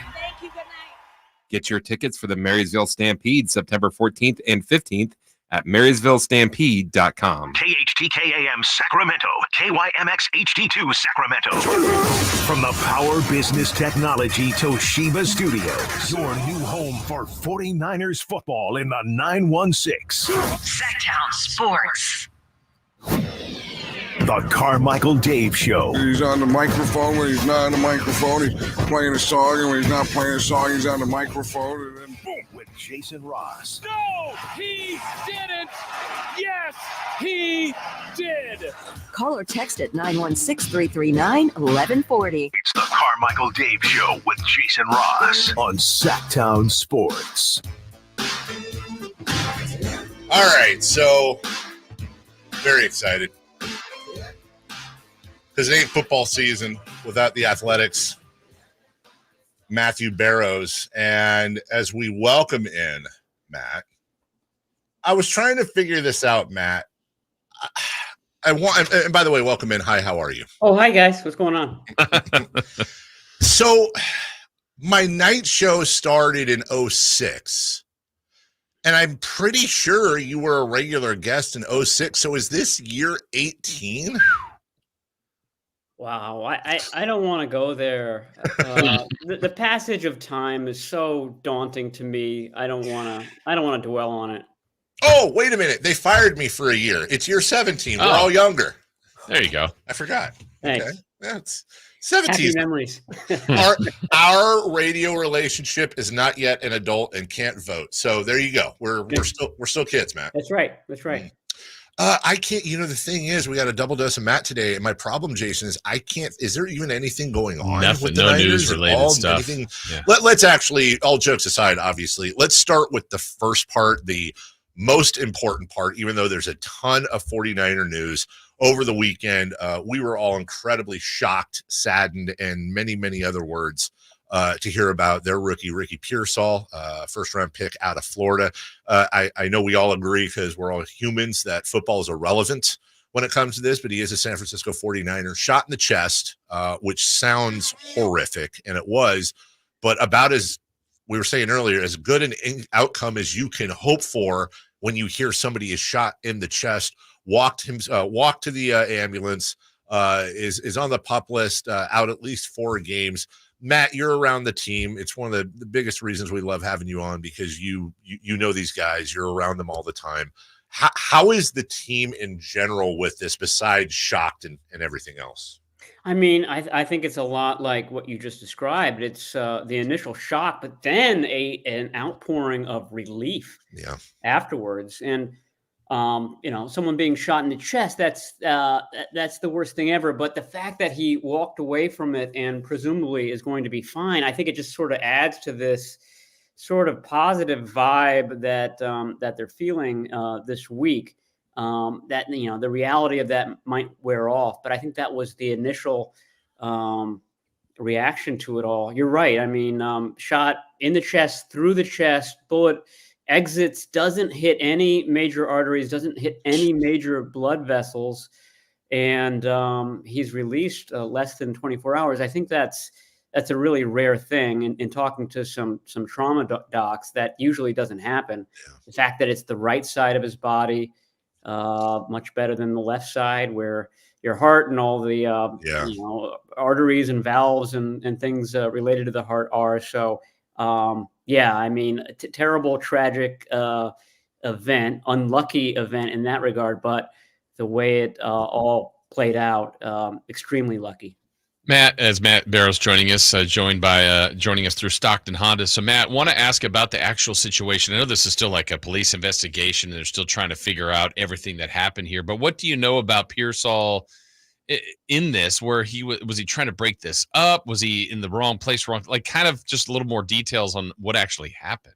Yeah, he had been at the Cow Palace signing autographs. I mean, they had the weekend off like everybody else in America. So this was on Saturday, and then after that, which I guess was late morning, noon, he goes downtown to Union Square, which we all know is lots of shops, lots of shopping, and I think that he was doing that shopping, coming out with shopping bags, and somebody saw that as an opportunity to make a quick robbery attempt, and Pearsall wasn't having that. Matt Barrows of The Athletic joins us. Bringing it up first, it's the most important 49er story of the weekend amongst a lot of important stories. The problem with bringing up Ricky Pearsall first is that you have to segue at some point to things that are far less relevant than a young man's life, but that's what we will do with respect to Ricky and what happened. And let's go to, obviously, there's 3 huge pieces of news for the Niners over the weekend and today. Let's start with probably the third biggest, I guess, so huge, and that is that Christian McCaffrey, from what I understand, cleared to practice today, Matt. They actually haven't had practice, so we'll have to wait and see, but that's been the plan. That he and several other guys, Jawan Jennings has been out, a few others is back at practice, and obviously that's going to be huge for this team. It's going to be huge for all those fantasy football players who took Christian McCaffrey with that first pick. I know that they've been waiting on this day for a couple of weeks, depending on when your draft was. But yes, I mean that's a big part of it. He's been running on a side field the last, I want to say 2.5 weeks, and has looked good. I think this is done out of abundance of caution. This is a calf injury. Calf injuries are tricky. They can turn into something that lasts months and months. I think that the 49ers saw this happening in early August and didn't want to make it into something that is prolonged. So they were very cautious with him, and he should be back this week. Any reason to believe, Matt, next Monday, would he have any limited reps, or do you anticipate him to be 100% full? I don't anticipate him being limited in any way. I do wonder whether the 49ers will consciously try to limit his reps a little bit last year after, a lot of reps or this year after a lot of reps in 2023. There were some games where he was playing 100% of the snaps, which is rare for any tailback in the NFL, much less someone who's starting to get up towards 30 years old and has a lot of mileage on him. So I think that should be something that they're conscious of this year. Jordan Mason, in that regard, I think has really been one of the storylines, sort of under the radar storylines of the spring and summer. I think he's won over the coaching staff more so than he did last year. So I think that there's more of a sense of faith in him that he can get some of those kind of crunch time reps that maybe they were hesitant about giving him in the past. So I think that's good. Isaac Guerendo is there as the third tailback. So that's your depth right there, Mason and Guerendo. That's where I was going to go, honestly, was Jordan Mason, and the fact that, Matt, as you kind of mentioned, they seem to have a ton of confidence in this kid, especially with Elijah Mitchell now out for the year. So it'll be interesting to see, as Matt mentioned, that workload on Christian McCaffrey as Matt Barrows of The Athletic joins us. So as we get into the weeds of the holdouts and signings, with both Brandon Ayuk signing last week and Trent Williams looking like he is veering towards an imminent signing this morning. We talked often, Jason and I, Matt, of Deebo Samuel, of Nick Bosa, and how it seems rather, I don't want to say regular, but this seems to be a thing with John Lynch and the Niners and everything, that every year now there's somebody holding out. And I'm curious, from your point of view, was there anything different about the Ayuk and or Williams holdouts as opposed to Bosa and Samuel? And I'm not talking about holdout to holdout, just did they feel the same? Did they feel a little more serious or less serious to you? I mean, to me, the Bosa and the Williams one were similar, where, in both cases, the 49ers were certain the guy was going to report, and they were certain that he's going to report in good shape. The 49ers always kind of rave about Nick Bosa's offseason workout regimen that he does with his brother Joey in Fort Lauderdale. So there was never any real worry about that. I mean, obviously it started to get toward crunch time in that regard. He signed the Thursday before a Sunday opener. And Trent Williams is coming in a little bit earlier than that. But I mean, I think it's the same vibe that, okay, this guy doesn't need a full training camp to get ready. He can come in the week before the game and have a good season. So I think that they're similar in that regard. The Ayuk situation was all over the map. And that was sort of the lament from the 49ers. They wanted to get this done early. To me, all the trade stuff that was happening in, what was it, mid-August, first 10 days of August, to me, it was designed, it was almost calculated on the 49ers part to force Ayuk into making a decision, because he had been all over the map. Do you want to be here? We think you do. And so we're going to give you these options so that you have them to look at. And then you can say, you know what? I've looked at all these options. This is where I want to be. It didn't happen quite as quickly as they had hoped, but it eventually did happen. And, now here we are on the Tuesday before the Monday night game. And finally, the gang is all back together. Yeah, and on the Ayuk thing, Matt, it seemed like, and you'd know better, didn't they basically end up at about where the Niners proposed the first contract with them? I mean, how close were they in the numbers from the end to where they were at the beginning? Well, the beginning was a proposal in May that was around $26 million a year. And we go back 1 month from that, back in April, the Lions did a deal with Amon-Ra St. Brown that was for 30 over 4 years, probably really only 28 over 3. And then that fourth year is a little bit wonky. But when that came out in April, everybody said, okay, you know what, that's probably the deal that seems right for Brandon Ayuk. And it took, 5.5 more months. And we finally came to the same conclusion that most of us had reached in April, which was, that's the right deal. The Ayuk and the St. Brown deals, there are details that are different, but they're largely very similar deals. Feel like we could have avoided some of the consternation, as it were, had we just had that deal offered to him in May. I think he would have taken it, and everything would have been fine. Matt Barrows of The Athletic joining us. Matt, one thing I've been kind of fascinated about this year and last year with now 3 major holdouts in Ayuk, Williams, and Bosa, and admittedly, it's because I'm doing some work, as you probably know, over in England with a soccer team there, much different but similar to Parag Marathe, who is the chairman of Leeds United, which is a second-tier English football team for everyone listening, and understanding a little bit more of what the chairman of a team has to undertake, the 8-hour time difference Pacific to England, And Parag was always, and you've said this before on the show, kind of the wizard behind the curtain when it came to cap stuff. He was the guy that Jed York trusted and trusts. But what I wondered is Parag's time, energy, attention being truncated, if you will, because of his other duties, and is that something that could have affected some of these holdouts maybe taking a bit longer than if he was, home local based?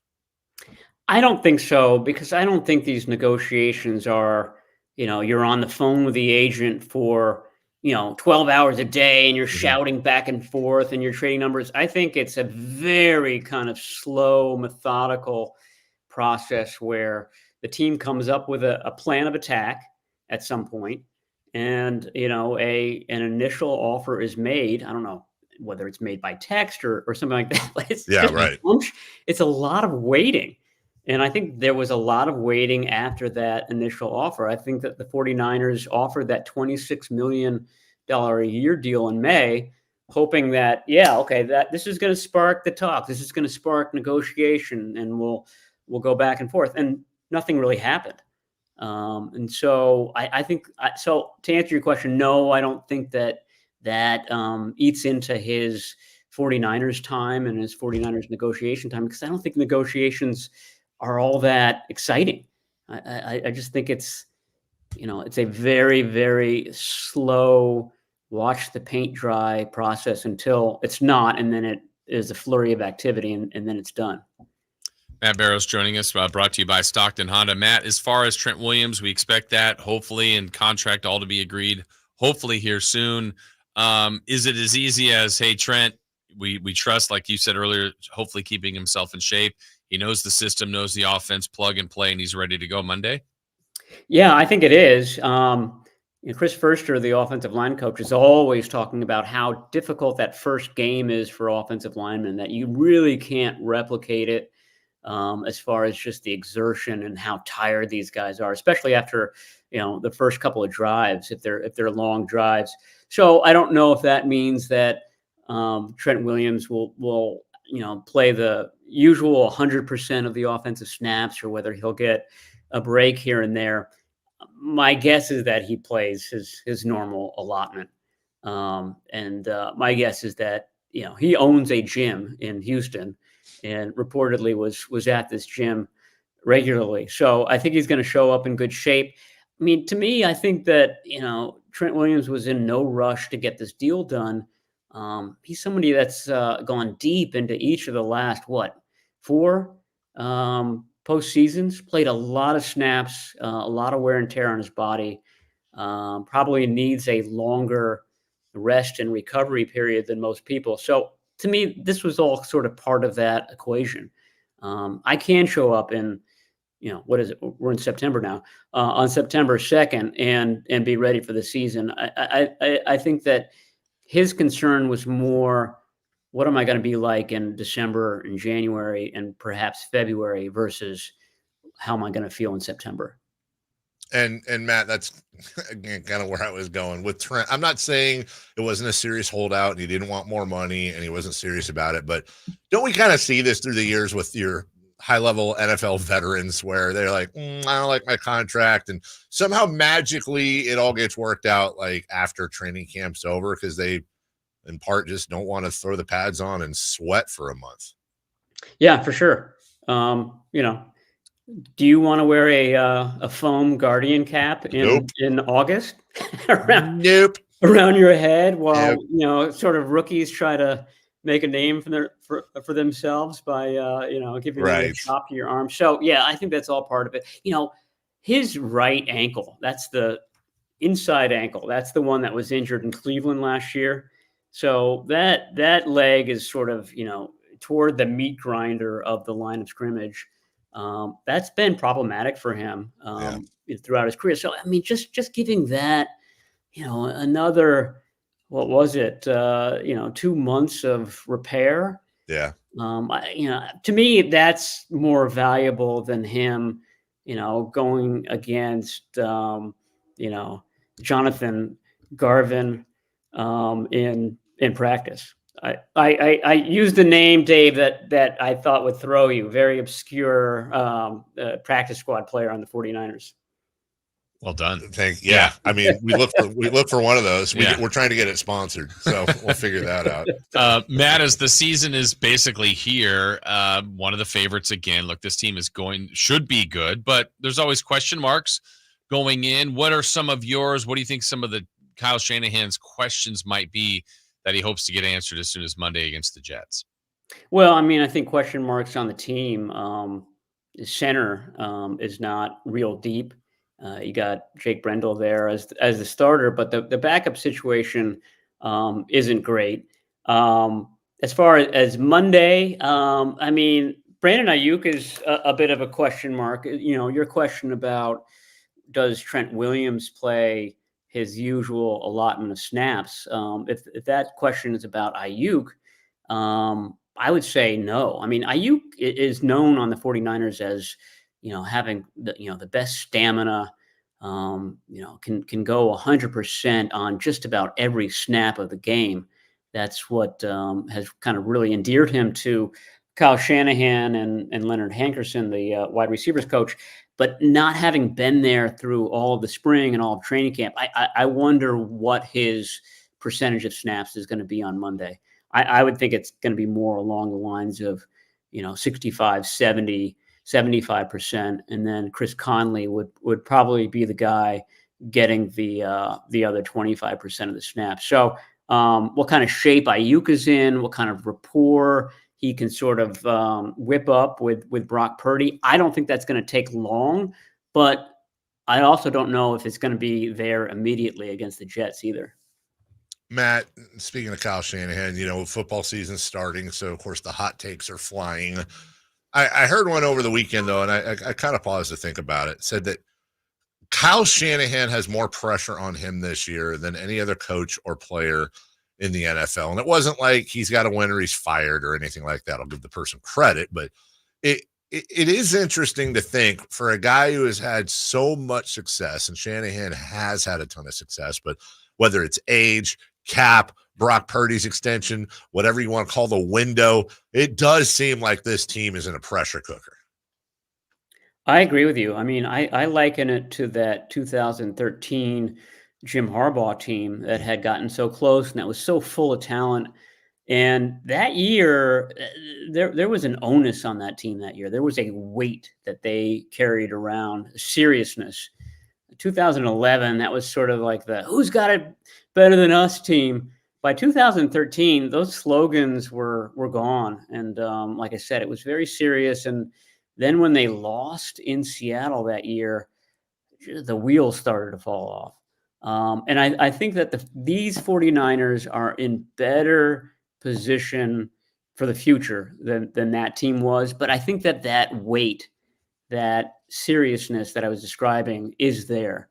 They do feel the responsibility to get it done this season because they also realize we're never going to be as loaded as we are right now. So just to simplify, and this gets thrown out all the time in every sport, but legitimately, is it championship or bust? Is anything other than a championship for the Niners this year going to be viewed as an abject failure? Yeah, I think so. The or bust is sort of the question mark. I mean, the 2013 team busted. Yeah. I don't think that this team is going to bust. I think they'll still be good in years to come, but certainly not as talented as they are this season. What are your thoughts on Purdy this year? I mean, there were some people that question him basically every year. Now he's getting more accolades. People put him, his peers, media put him in the top, 30 in the league. What do you think about Brock's fair expectations for this year? He's exceeded expectations at every turn. So I have to think that that's going to continue. Interceptions, though, is the one sort of question mark I have about him. He had 11 last year, which is higher than you'd like. You'd like to see that go down. And most of the time with these really elite quarterbacks, you do see that, especially going into that third season. You see that number go below 10, which is what the 49ers would like to see. He does, and this is happening in practice. We saw it happen a couple of times in the preseason game, the home game against the Saints. He's not afraid to take chances with a football, and he's not afraid to try to make something happen. He has more gunslinger in him than maybe he is known for. He's gotten away with that a few times. I just wonder whether it's going to catch up with him at some point. There'll be a spate of these. Remember, he had the 4 interception game against the Ravens. I feel like that kind of game is always sort of lurking for him. So that's the question. I feel like some of these teams that they played in the playoffs set a formula for facing Brock Purdy, facing the 49ers. And that's the task. I mean, how do you counter the move that defenses have put on you? So wrapping up here, and this is such a goofball question because it's a vibe question, but look, he got thrown in the pool year one, if you will, right in the middle, and performed admirably, but there had to be a lot of, oh my God, going on. Then last year, it's, he's coming off the injury. Was it a fluke? Was it because people hadn't seen enough film?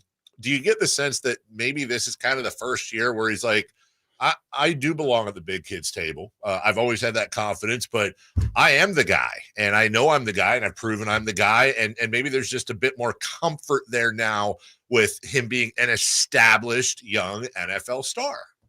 Yeah, I do. I mean, last year he was dealing with the elbow issue for all of the offseason and for half of training camp.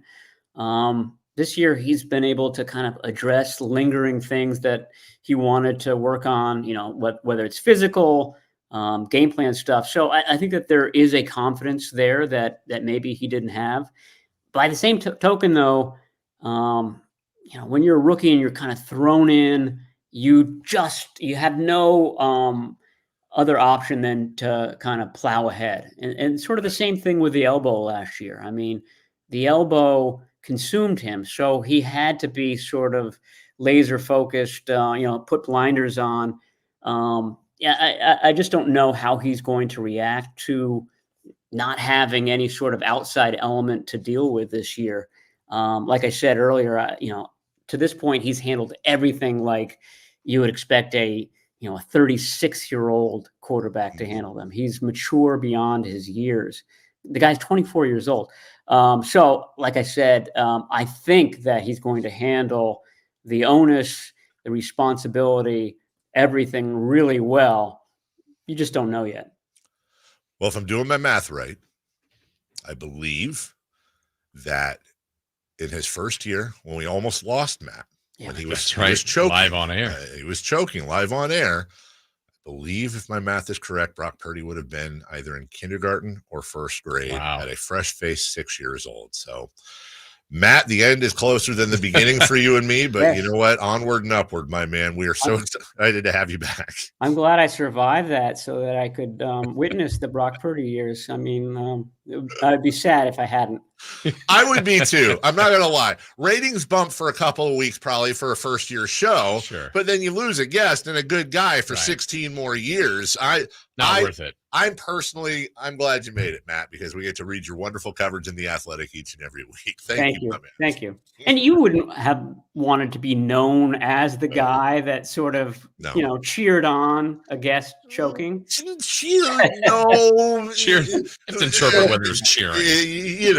But I mean, I would have probably done a couple interviews. But then, your whole career is like, oh, you're the guy that. You're that guy. Right. The best in the business. Matt Barrows will join us each and every Tuesday for Niners at 9. Matt, we'll see you. Have a wonderful year, my friend. We'll see you next week. You too. Sounds good. See you guys. Thank you. That is Matt Barrows. We will take a break. Good to have Matt back. Yes. Oh, it is. When we come back, what to watch in this day in sports history before we get to crosstalk and celebrity birthdays. We wrap up the final half hour of the program. Nils. Did you miss any part of our live local shows? Don't worry, you never have to miss them again. Check out sackdownsports.com and search our podcast page and play our shows when you want. The Carmichael Dave Show with Jason Ross, Stiles and Watkins, and the Drive Guys. Plus, other podcasts like Return of the Empire, Return of the Roar, the Stingers Up podcast, and Golf to Go with Frank LaRosa. They're all available right now on sacktownsports.com. Hi, this is Congressman Kevin Kiley. We live in the greatest congressional district in America. From the Gold Country to the High Sierra, we are blessed with unmatched beauty and natural resources. But issues like sky-high gas and food prices and rising crime make life hard for too many. I'm working across party lines to pass common sense legislation that will make life better, safer, and more affordable. If you're a veteran or senior trying to get help with your benefits, or having any other issues with the federal government bureaucracy, call my office toll-free at 1-888-406-3855. Over the last 18 months, we've helped resolve thousands of cases of all types and returned over $7 million to constituents. This is Congressman Kevin Kiley. You can visit my website at kiley.house.gov to learn more. We are here to serve you. Thank you for listening. Paid for by official funds authorized by the House of Representatives. The Sacramento Kings play here. He's got the triple. Sacramento takes the lead. Get your Kings fix all season long right here on your home of the Sacramento Kings, Sacktown Sports and sacktownsports.com. Hello, Sacramento. I'm Emran Pilati, owner of True Sports Cards and Collectible Store here in Rockland, California, and the host of the True Sports Cards Show that airs right here on Sacktown Sports 1140 every Saturday from 10 to 11 a.m., where we discuss the latest trends, hottest products, and deliver exclusive interviews with other industry leaders. And don't forget to visit our shop, True Sports Cards, at 6661 Stanford Ranch Road in Rockland and see what we have for all your sports card and memorabilia needs. Advanced Infusion Center, where wellness meets vitality. Unlock your full potential with our customized Liquid Vita vitamin IV drips tailored to fit your unique lifestyle. Whether you're an athlete aiming for peak performance or travel often and looking to stay healthy, we have an IV just for you. At Advanced Infusion Center, we understand that wellness isn't just one size fits all. That's why our expert team is here to personalize your infusion experience. Ready to elevate your wellness journey? Call Advanced Infusion Center today or visit us at advancedinfusion.com. At Fisher Investments, we may seem like other money managers, but we're different. What makes you so different than the rest of us? We ensure clients receive unparalleled service at every step of the relationship. Tell me more. Our investment counselors focus on service over sales, prioritizing clients' needs. How do you make money? We don't sell any commission-based products. We have a simple management fee based on the value of our client's portfolio. So we do better when our clients do better. What about client portfolios? We get to know each client, their finances, family, health, lifestyle, and more, and then we tailor a portfolio based on their specific goals and needs. Your clients really come first then, huh? Yes, we make them a top priority. Our goal is helping them achieve a comfortable retirement. Wow, maybe we are different.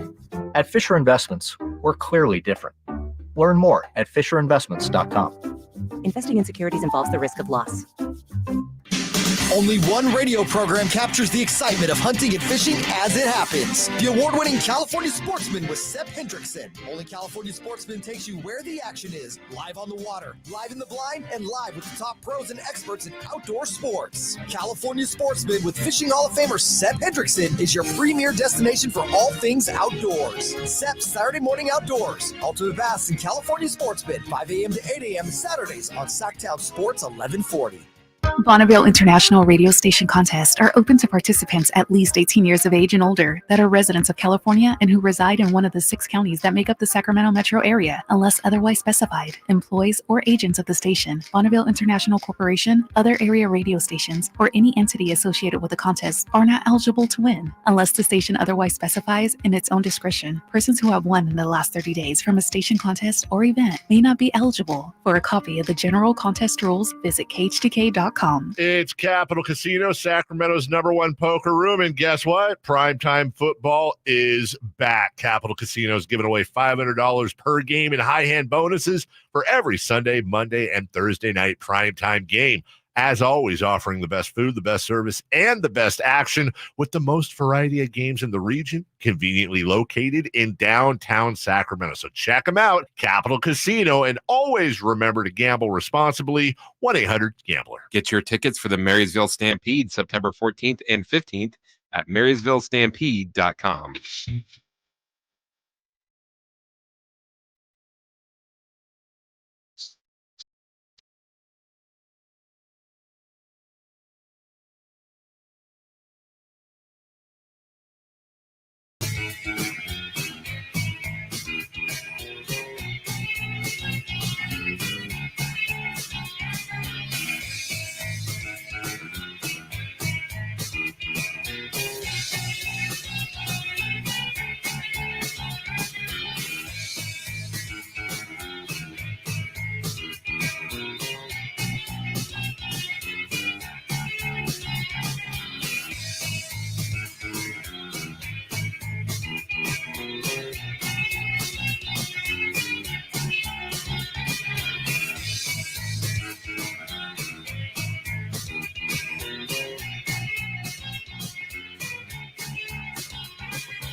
Carmichael Dave Show with Jason Ross. Call or text at 916-339-1140. On Sacktown Sports. Just some things to get to here. Jason, you want to talk about the baseball being average this year? The record of all teams combined in baseball, 2059 and 2059. That's parity. How do they do that? I love that stat. Great news when it comes to Ricky Pearsall during the break. I don't know if you saw this, but he is out now and fully recovering, according to Tim Ryan on Bay Area radio. And he actually apparently took a walk today, and just leading up to the fact that he's in the weight room. Mm-hmm. He's in the weight room. He got shot in the chest 3 days ago. Yeah. It was Saturday, right? Yeah. Or Now Friday or Saturday. I am a semi out of shape, less out of shape than I used to be, but still out of shape.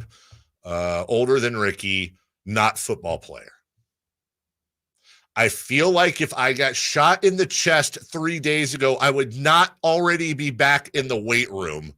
Ricky Pearsall gets my award for, like, did he, what did he have for breakfast? Just meat, just raw meat, just walked in on top of Legos. Yeah. Barefooted, went in, lifted weights, still has to have some sort of bandaging. He's in the weight room. I don't know. Keanu Reeves does that all the time, and he's 60. All right. So I have and listen, we've bent over backwards to stress how obviously serious this is, and football doesn't matter, but I do kind of have an etiquette question here. Ricky Pearsall was the first-round draft pick of the 49ers, and of course, I'm able to separate college. Well, he went to Florida, whatever. That's fine. So did Emmitt Smith. I like him. It's whatever. Is it wrong for me? I already liked Ricky Pearsall because I'm excited for him. Mm-hmm.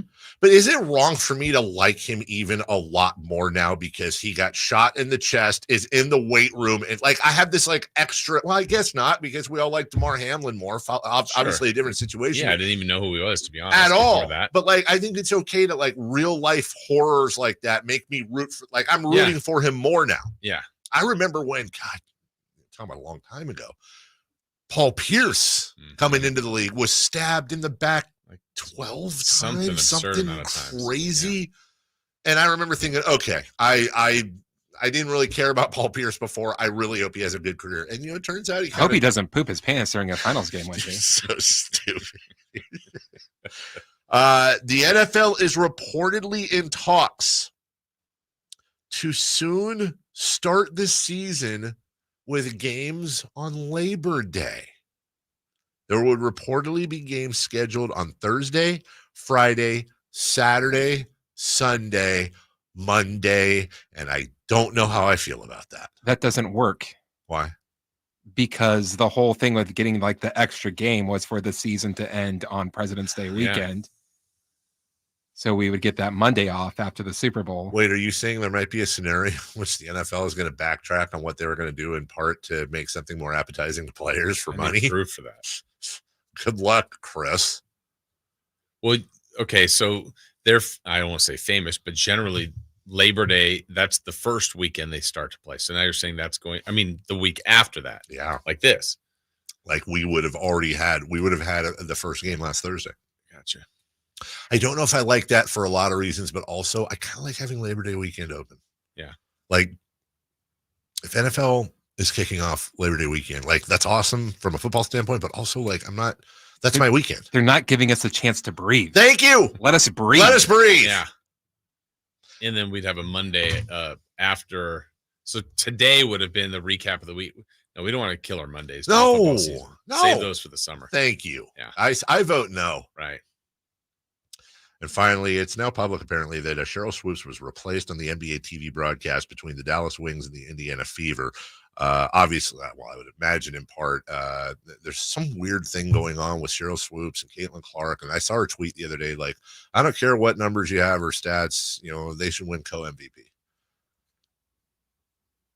So last year, the whole Brock Purdy narrative was like the thing I hated most in sports. Like, we should be cheering this guy, not, This is the thing I hate the most. Like, It's like the WNBA won the flipping lotto. Yeah. They get not one, but two amazing players in the same year. A little rivalry there that goes back to college, and a transcendent player that is the biggest bargain in sports in Caitlin Clark. And he's having a monster year. Monster year. Like, forget Rookie of the Year. She's going to be in the MVP conference. She's not going to win it. That's Asia Wilson, but she's, bringing new eyes, new ears, new people, new. And I guess with that comes this.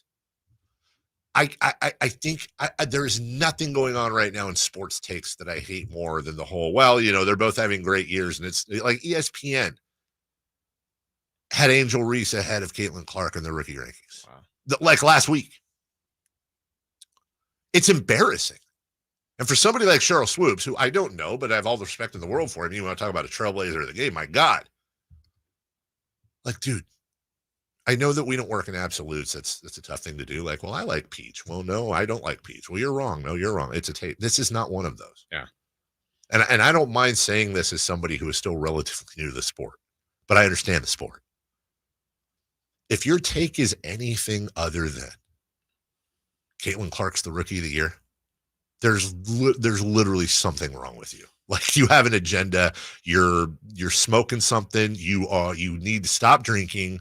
I don't know what it is, but your credibility is gone. Right. This is one of those, you're looking at purple and saying it's green. Yeah. And then it's tough to believe anything else you say after that. It's gone. Right. Why do it? And what is, and I know we all have theories. Yeah.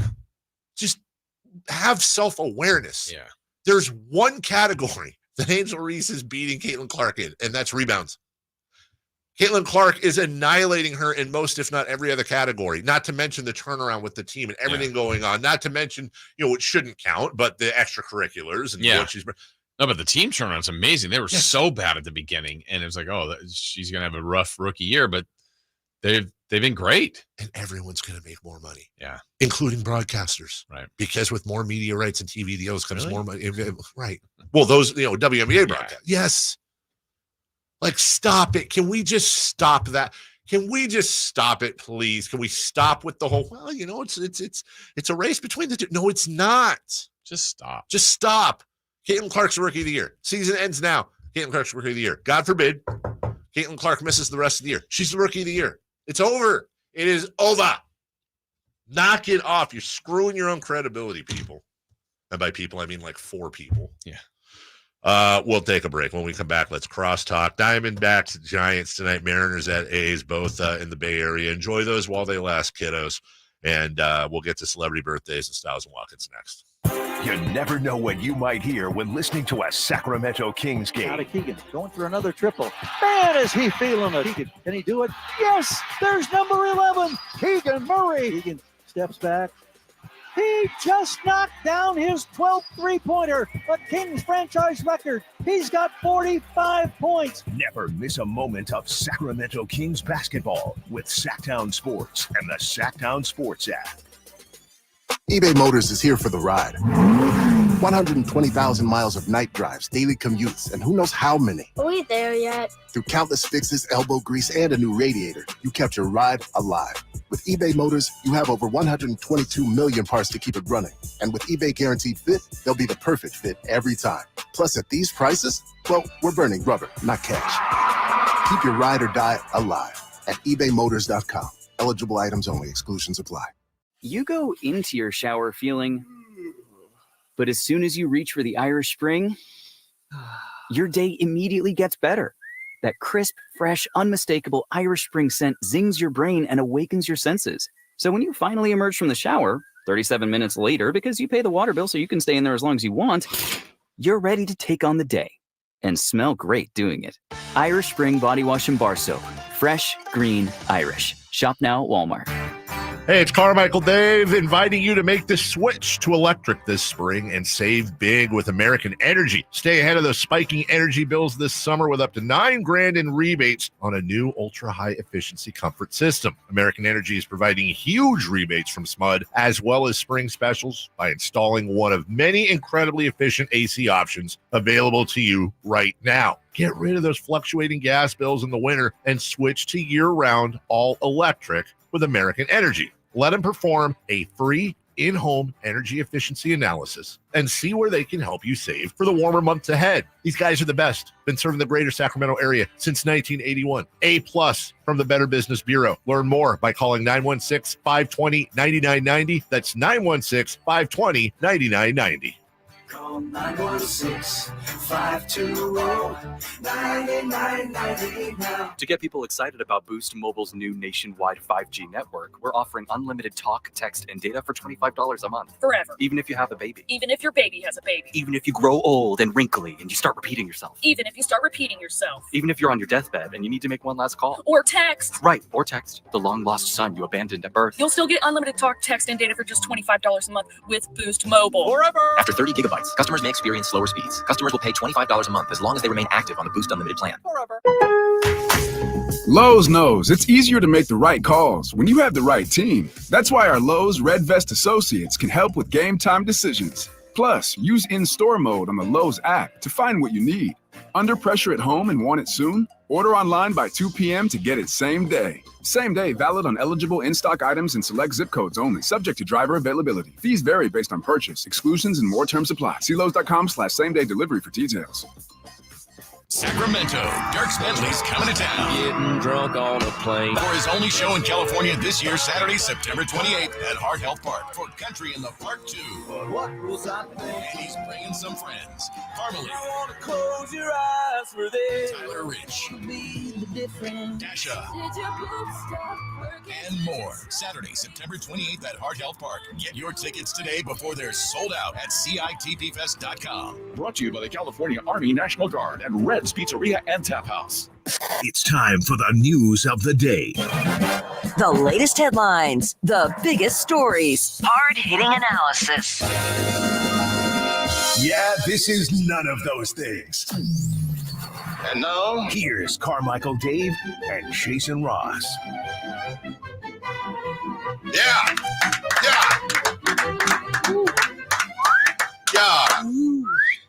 Hey. Yeah. Chris Watkins. Carmichael Dave. How are you? Jason Ross. How are you? Are you excited for the, footballs? Yeah. Yeah. Not like from my team, but I'm excited that it's back in the air. Who's your team again? Vikings. Yeah. Let's just switch. Come here, Nate. Like in here? Yeah. Okay. Let's just real quick. Oh boy. So over the weekend, Yes. there was yesterday there was a fantasy football draft. We asked everybody. Yeah. HR. And This is what he's mad about? I'm not. Who said I'm mad? I was just going to ask you. So it's Christopher Laud, Simone, Jason, Watkins, Styles, Kyle, And Nate, Kyle. and Kyle, and Brendan Emil, and Frankie. Brendan, and Frankie. So that's 12. Yes. It's 11. Oh, yeah. No, there's 12. 12. Yeah, yeah, yeah. Jose, First our of all, I boss is talked in to there, Jason too. about it twice in front of you. My assumption was you wouldn't be interested because you're kind of higher, no pun intended. What are you than talking about? You're not into that stuff. You're not into social stuff. I have another fantasy. I have a fantasy draft tonight. Okay. Yeah, put the mic next to your face there. Ricky. Is it not? Is it No, not point next to it my towards face? your Adam's apple, Holmes. Oh. So Thank you. I have very manly. I have I have another draft tonight. Okay. I'm the only guy other than Whitey who's too old to do this stuff. I literally thought you would hate that. Like you hate stuff like that. I'm serious. I'm dead serious. Where did this reputation come from? I went to your event. You did? Yep. What would you think That's just not like your thing at all. Fantasy football? Or just like group event things. Was it in person? No. So I could Go went to Nate's house. Yeah, I could have Yeah, it drafted. was in my apartment. I could have drafted My from low-income I apartment. could have drafted from my house. Look, this feels like one of those things where, like, secretly. I mean, if it was one of those things where it's like, don't let David eat it. That wasn't it at all. Then that's fine. Just admit it. I mean, it's fine. I can handle it. I won't take it personally. I did not want you in the league. Okay. Yeah. That's what I thought. 'Cause Wow. You didn't say hi to me at Creed over the weekend. I didn't see you. Oh my God. I was in the crowd. Some dude broke his neck on the lawn. Okay. It was horrible. Right next to me. It was terrible. You could have saved that for off the air. 100% could have saved that for off the air, Nate. No, well, that's the whole. I don't have headphones on. It doesn't feel like I'm on the air. Chris said that you could have saved that for off the air. Because now, where we're supposed to go from broken neck to celebrity birthday? It was tough to see. Who would we kick out of the fantasy league if we were to add? No. Well, first, why don't you just try it? Let's go back and let's role play it. I'll give you ask me to be in the fantasy league however you would have asked me. Hey Dave. Yeah. How was your weekend? It was great, dude. Are you having a good day today? Saw Creed. Oh, you did? It was great. Nothing weird happened around me. Yeah, it was like going to church for an hour and a half, a little bit. Yeah, well, 3 Doors Down guy got a little carried away. He did. Yeah, I mean, Scott Sapp, it's expected. Literally all I had to say a prayer. It was weird. Yeah, it was kind of. And I said it. Yeah, well, good. Didn't work for everyone. Do you like fantasy football? I do. Like fantasy football. Well, I'm assuming, I'm just asking you just to cover my ground here. I don't think you'd want to do this. Yeah. But do you want to be in the league? No. Okay, good. All right. Because we'd have to find a 14. Yeah, no, that's cool. No, I don't want to do that. Okay, cool. Thanks, Nate. You're welcome. Appreciate it. I just next time ask, just so I can, maybe next year is different. Boy, where do you go with the broken neck? I hope the guy's okay. I don't think so. Didn't sound like it. Does not sound like it. They look like he was with a rowdy bunch for what it's worth. Yeah. He posted on Instagram. I saw a lot of shirtless guys. Rowdy Creed Nate punch. included. No, I think Nate was in the back, so probably had it off. But Rowdy pants were off. It looked like the group of guys. It was a hell of a show. It was a hell of a show. That's what I heard. Heard it was great. I don't want to know what he's showing everybody on his phone right now, but Probably the broken I neck. really don't want to know.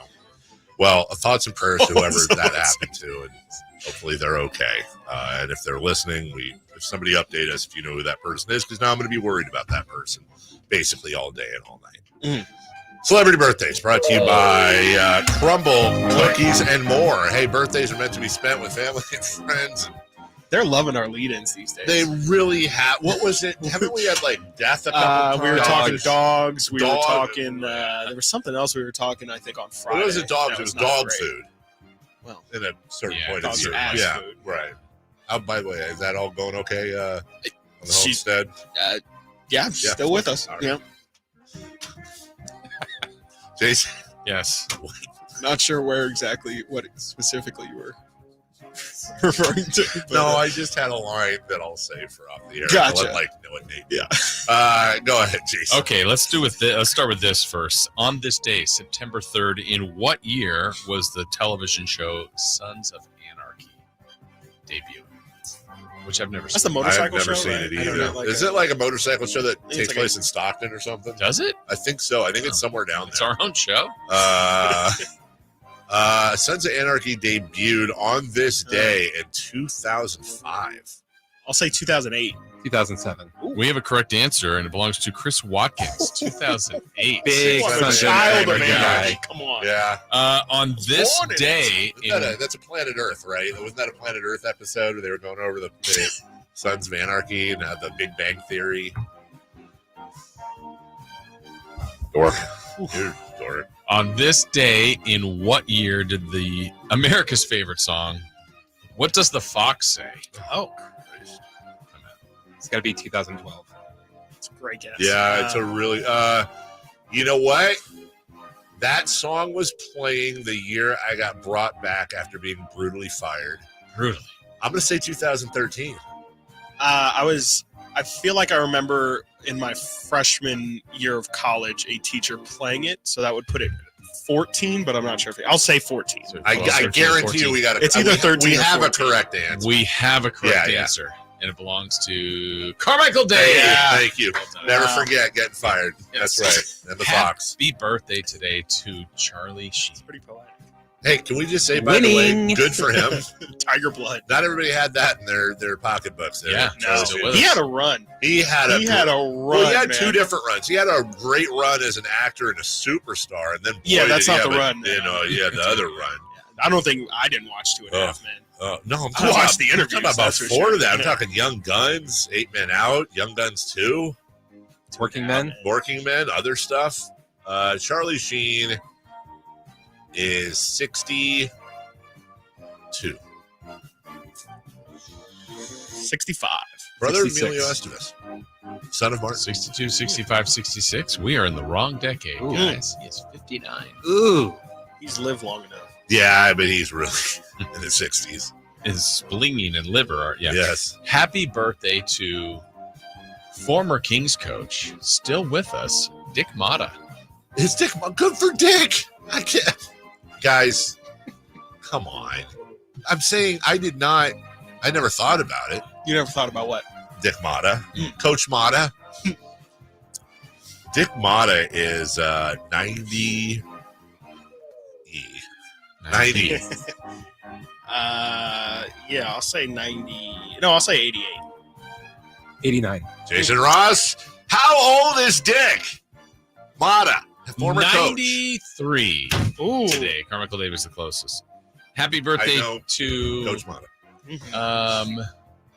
Snowboarder? Yeah, Sean White. Skateboarder. I think he's a snowboarder. He's both. Okay. Oh, is he? No. Yes. I'm sure you do both. I'm sure if you can do he one. can. He he's is talented. 31. Whoa. I'll flying- say 43. Flying I'm going to say tomato. 38. We have a correct Nice, answer. It Chris. goes to Chris Verlaud. Yeah, it is. 38. Nice. Happy birthday to Mighty Mouse, Damon Stoudemire. Oh, it's like Mighty Mouse. He's got to be about 103. Damon Stout. Is he still at UOP? No. Okay. I don't believe so. I think he was with the Boston Celtics. Oh, that's right. I think you're right. Damon Stoudemire is 46. Oh,